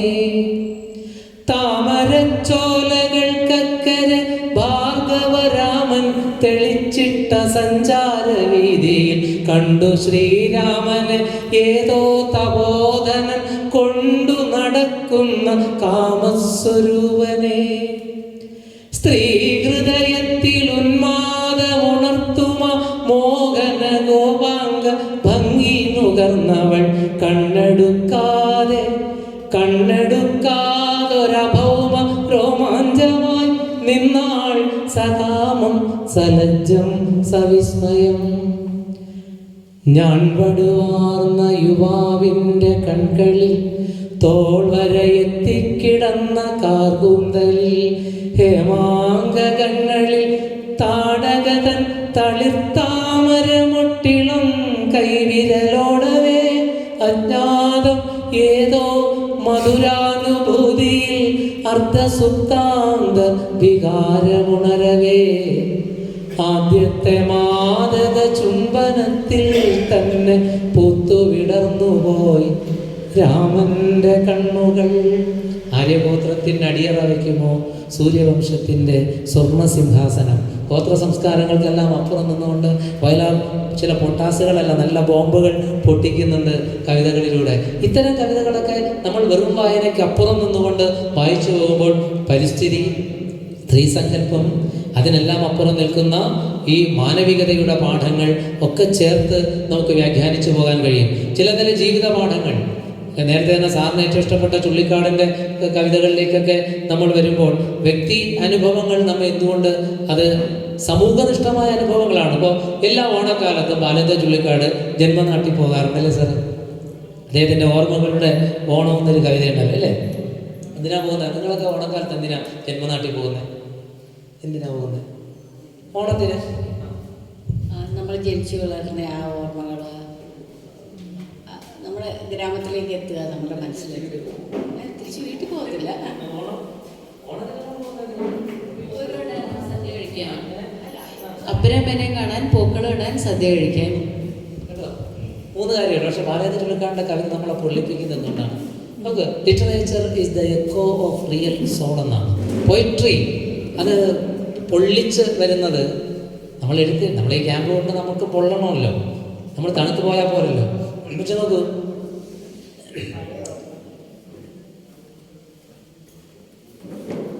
ഈ സമയം എങ്ങനെയാണ് ഈ പറഞ്ഞു നമ്മളിങ്ങനെ പോയിക്കൊണ്ടിരിക്കും. വേണ്ടില്ല. അപ്പോൾ നോക്കൂ, കവിത എഴുത്തിൻ്റെ ഒരു ടെക്നിക്കാണ്.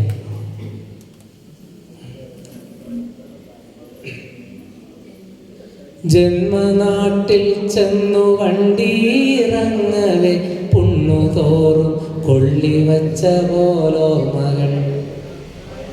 ജന്മനാട്ടിൽ ചെന്നു വണ്ടിയിറങ്ങവേ പുണ്ണുതോറും കൊള്ളിവച്ച പോലോർമകൾ. വായ മുലയിൽ നിന്നെന്നേക്കുമായി ചെന്നി നായകം തെച്ച് വിടർത്തിയോരമ്മയെ. വാശി പിടിച്ചു കരയവേ ചാണകം വായിലുരുട്ടി തിരുകുമമ്മൂമ്മയെ. പപ്പടം കാച്ചുന്ന കമ്പി ചൂടാക്കിയ കൊച്ചു തുടയിൽ അമർത്ത ചിറ്റമ്മയെ. പന്തു ചോദിക്കവേ മൊന്തയെടുത്തെൻ്റെ നെഞ്ചത്തെറിഞ്ഞ പിശാചി അമ്മായിയെ. പുത്തൻ കയറാൽ കമുകിലെന്നെ പണ്ട് കെട്ടി വരിഞ്ഞ കിരാതനമ്മാമനെ. മുട്ടൻ വടി കൊണ്ടടിച്ച് പുറം പൊളിച്ചട്ടഹസിച്ച കോവിഷ്ടനാമച്ചനെ. ഒന്നിച്ചു മുങ്ങിക്കുളിക്കുമ്പോഴൻ തല പൊങ്ങാതെ മുക്കിപ്പിടിച്ച ചങ്ങാതിയെ. ബെഞ്ചിനു മീതെ കയറ്റി നിർത്തിയ പിഞ്ചു ഹൃദയം ചതച്ച ഗുരുവിനെ. ആദ്യാനുരാഗപരവശനായി ഞാൻ ആത്മരക്തം കൊണ്ടെഴുതിയ വാക്കുകൾ ചുറ്റുമിരിക്കും സഖികളെ കാണിച്ച് പൊട്ടിച്ചിരിച്ചു രസിച്ച പെൺകുട്ടിയെ. ആദ്യാനുരാഗപരവശനായി ഞാൻ ആത്മരക്തം കൊണ്ടെഴുതിയ വാക്കുകൾ ചുറ്റുമിരിക്കും സഖികളെ കാണിച്ച് പൊട്ടിച്ചിരിച്ചു രസിച്ച പെൺകുട്ടിയെ. ഉള്ളിൽ കലിയും കവിതയും ബാധിച്ച് കൊല്ലപ്പരീക്ഷയ്ക്ക് തോറ്റു നടക്കവേ ബാധയൊഴിക്കാൻ തിളച്ച നെയ്യാൻ എൻ്റെ നാവു പൊള്ളിച്ചൊര ദുർമന്ത്രവാദിയെ. പൊട്ടിയെ കൈകൊട്ടി ആട്ടുന്ന പോൽ എന്നെ നാട്ടിൽ നിന്നാട്ടിക്കളഞ്ഞ ബന്ധുക്കളെ. അന്നു ത്രസന്ധ്യയ്ക്ക് തന്നടയിൽ നിന്ന് എന്നെ രക്ഷിക്കണേ എന്ന് തൊഴുകയുമായിരുന്നെങ്കിലും കണ്ണു തുറക്കാഞ്ഞൊരാ പെരുങ്കാളിയെ എന്നും മറക്കാതിരിക്കുവാനല്ലേ ഞാൻ വന്നു പോകുന്നതിങ്ങ് ഓണദിനങ്ങളിൽ. എന്നും മറക്കാതിരിക്കുവാനല്ലേ ഞാൻ വന്നു പോകുന്നതിങ്ങ് ഓണദിനങ്ങളിൽ. ചുള്ളിക്കാട് അങ്ങനെ എഴുതുമ്പോൾ അത് നമ്മുടേതായി ഇത് മാറുന്നത് രണ്ട് വാക്കുകളെടുത്ത് ഒട്ടിക്കലല്ല, അതിനകത്ത് ഒട്ടിക്കാൻ വലിയൊരു പശ ഗം ഉപയോഗിക്കുന്നുണ്ട്. അത് നമ്മുടെ മനസ്സാണ്. ആ മനസ്സിൽ മാനവികതയുണ്ട് എങ്കിൽ, ആ മനസ്സ് സ്നേഹമസ്ത്രമാണ് എങ്കിൽ അതിൽ നിന്ന് വരുന്ന വാക്കുകൾക്ക് അതിൻ്റെ ഈർപ്പമുണ്ട്. സച്ചിമാഷിൻ്റെ കവിതകളെക്കുറിച്ചൊക്കെ പറയാനെന്നാൽ മണിക്കൂറുകൾ. എൻ്റെ തീസിസ് തന്നെ സച്ചിമാഷായിരുന്നു പ്രധാനപ്പെട്ട. അതുകൊണ്ട് ഈ ലോകത്തിങ്ങനെ പൊള്ളലുകൾ ഉണ്ടാകുമ്പോൾ ഇവിടെ ഇരുന്ന് പുകയുന്ന ഒരു മനസ്സുണ്ടാക്കിയ പ്രതിബദ്ധതയുടെ എഴുത്ത് ടെൻഷൻ. ആ ടെൻഷൻ്റെ റിലീഫാണത്. അവിടെ ടെൻഷനല്ലേ, എൻ്റെ ടോപ്പിക്ക് ടെൻഷനായിരുന്നു. ടെൻഷൻ വരുന്നു കാരണം അവിടെ ഗാസയിൽ വിഷയം, അപ്പുറത്തെ വിഷയം, അപ്പോൾ ഇവിടെ ഇരുന്ന് നമുക്ക് എഴുതാം. അങ്ങനെ എഴുത്തിൽ ഈ സമൂഹത്തിൻ്റെതായ വിഷയങ്ങൾ വല്ലാത്ത തരത്തിൽ നമ്മുടെ അസ്വസ്ഥത അനുഭവിപ്പിക്കുവാൻ പാകത്തിന് എഴുതിയിടുമ്പോൾ അത് സമൂഹത്തെയും അസ്വസ്ഥമാക്കിക്കൊണ്ടേയിരിക്കും, പൊള്ളിച്ചുകൊണ്ടേയിരിക്കും. അങ്ങനെ പൊള്ളുന്ന വാക്കുകൾ എടുത്തു കൊടുക്കാൻ നമ്മുടെ അകം കൂടുതൽ പൊള്ളണം. അതിന് നമ്മൾ സ്വസ്ഥത പാടില്ല. സ്വാസ്ഥ്യം ഇല്ലാത്ത ഒരു മനസ്സുമായി തന്നെയാണ് എഴുത്തുകാർ ജീവിക്കുന്നത്. അതുകൊണ്ടാണ് രാവുതിന്നുള്ളിലെ കല്ലടുപ്പിൽ വച്ച് അക്ഷരങ്ങളിൽ തീ പടർത്തുമ്പോഴങ്ങാതി ജീവിതങ്ങൾക്ക് ഔഷധങ്ങളായി. രാവുണ്ണി മാഷിനെ കുറിച്ച് ഞാൻ എഴുതി ദേശാഭിമാനിയിൽ പ്രസിദ്ധീകരിച്ചിരുന്ന കവിതയ്ക്കകത്ത് ഞാൻ പറയുന്നുണ്ട്. രാവുണ്ണി മാഷിനെ ആ വരികൾ അങ്ങ് നിർത്താം. ഇനി അല്ലേ ആ വരികൾ എന്തായാലും സമയം സുരേഷ് ചന്ദ്ര മാഷെ, ഞാൻ ഈ വിഷയത്തെ, ഞാൻ ഈ മാനവികത എങ്ങനെയാണ് നിങ്ങൾ അങ്ങനെ എഴുതുമെന്നല്ല. മാനവികത എന്ന് പറഞ്ഞാൽ മലയാളത്തിൻ്റെ എന്നല്ല, ലോകസാഹിത്യത്തിൽ തന്നെ നമ്മൾ പലതരത്തിലായി കിടക്കുന്ന യുദ്ധവും സമാധാനവും വായിക്കണം, കുറ്റവും ശിക്ഷയും വേണം. പലതരത്തിലുള്ള എഴുത്തുകളെല്ലാം നമ്മൾ ഇതിനോടൊപ്പം ചേർത്ത് ഇങ്ങിങ്ങ് വരുമ്പോൾ പുതിയ കാലത്തിൻ്റെ എഴുത്തുകാർ നമുക്ക് മുന്നിലേക്ക് തരുന്ന കൊച്ചു കൊച്ചു അക്ഷരപ്പൊട്ടുകളിൽ പോലും സ്ഫോടനം ഉണ്ട്. അങ്ങനെ ഉള്ള ഒരിതിൽ നമ്മളും കൂടെ ചേരുക.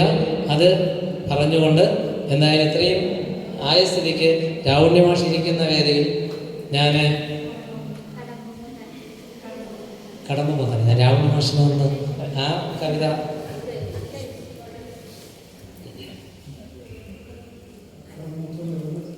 കടമ പിന്നീടാകാം.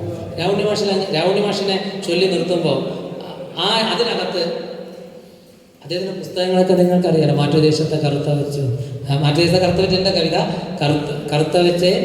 കറുത്ത വെച്ചയുണ്ട്. പിന്നെ മാറ്റുദേശത്തെ കല്ലെഴുത്തുകളുണ്ട്. പിന്നെ അദ്ദേഹം ഒറ്റ കവിതകളാണ്. ഞാൻ ഇതിനകത്ത് ചില പേരുകൾ ഇട്ടിട്ടുണ്ട്. ആദിജീവിതം, പലതുമുണ്ട്. ഞാനതൊന്നും ഇപ്പം പറയുന്നില്ല. അത് എല്ലാം വായനക്കാർക്കും അത് ആദ്യം ഉണ്ടാക്കുന്നതാണ്.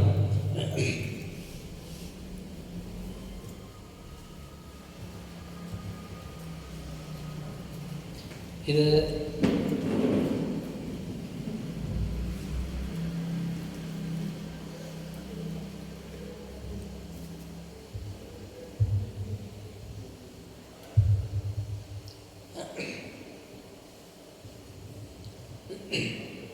മാറ്റുദേശത്തെ കറുത്ത വറ്റ്, കവിതയുടെ പേര് അങ്ങനെയാണ്.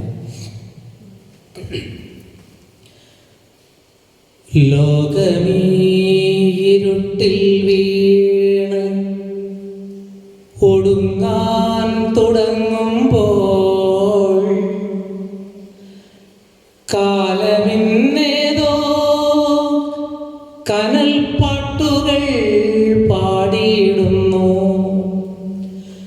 ലോകമീരുട്ടിൽ വീണൊടുങ്ങാൻ തുടങ്ങുമ്പോൾ കാലമിന്നേതോ കനൽ പാട്ടുകൾ പാടിയിടുന്നു.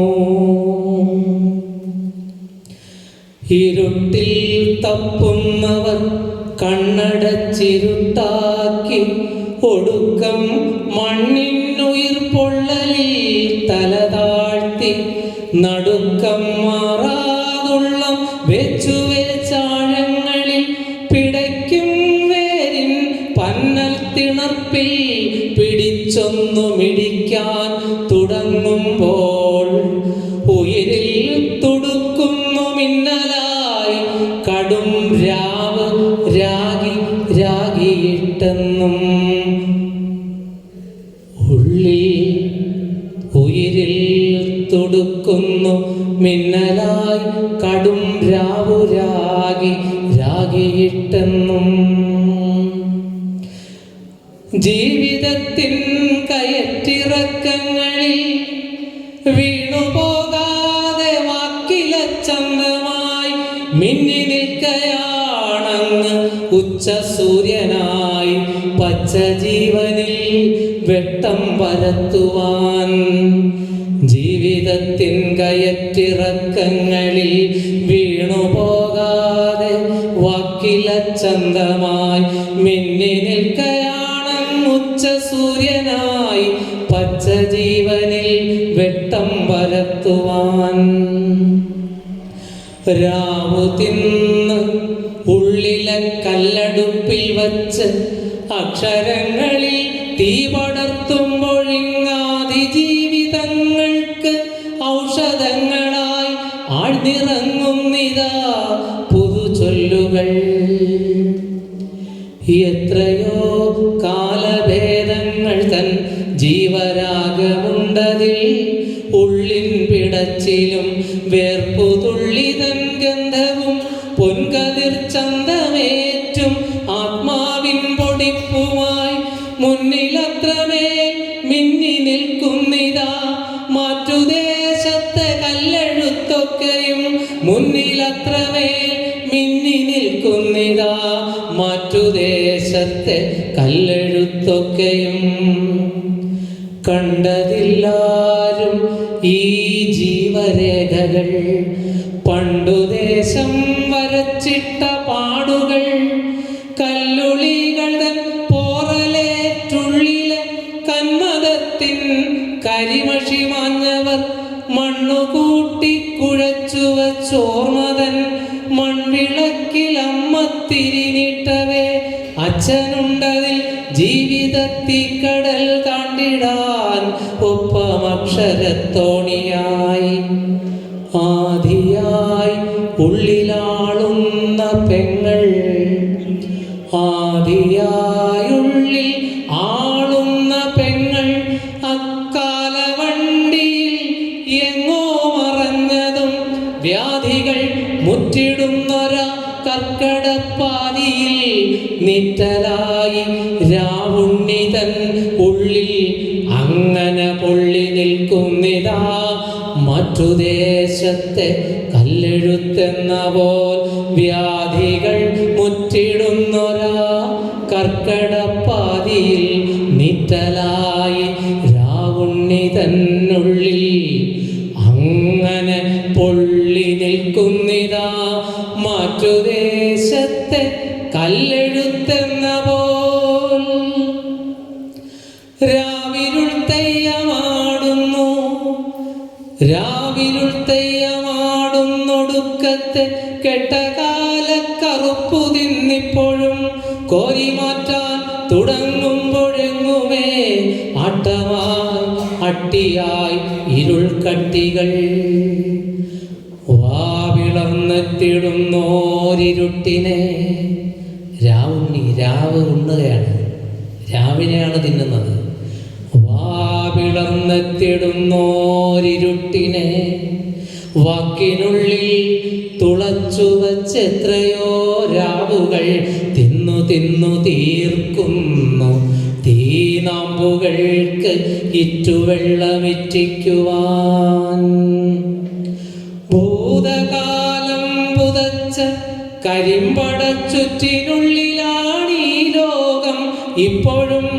വൃശ്ചികത്തണുപ്പേറ്റും അശാന്തതയ്ക്കപ്പുറം കർക്കടക്കറുപ്പത്തിടും ഒക്കെയും ഇരുളാഴ ആഴത്തിലുള്ളവ ഒക്കെയും ഇരുളാഴത്തിലുള്ളവ കണ്ണുനീരാൽ കറുത്തവറ്റായവ എല്ലിലും തഴമ്പേറിയ മുതുകുകൾ ഇല്ല മുന്നേറ്റം അല്ലലിൻ തീമഴ അംബികയുടെ വർത്തമാനങ്ങളിൽ അംബിക ചേച്ചി അടുത്തുണ്ട് അംബികയുടെ വർത്തമാനങ്ങളിൽ അൻപിലെത്രയോ രാത്തിരി കത്തവേ അംബികയുടെ വർത്തമാനങ്ങളിൽ അൻപിലെത്രയോ രാത്തിരി കത്തവേ വൻപിയെന്നൊരാ വാക്കിനകങ്ങളിൽ നൊമ്പരങ്ങൾ തൻ 15 മുറിവുകൾ വൻപിയെന്നൊരാ വാക്കിനകങ്ങളിൽ നൊമ്പരങ്ങൾ തൻ 15 മുറിവുകൾ രാവുകൾക്കുമേൽ അടയിരുന്നങ്ങനെ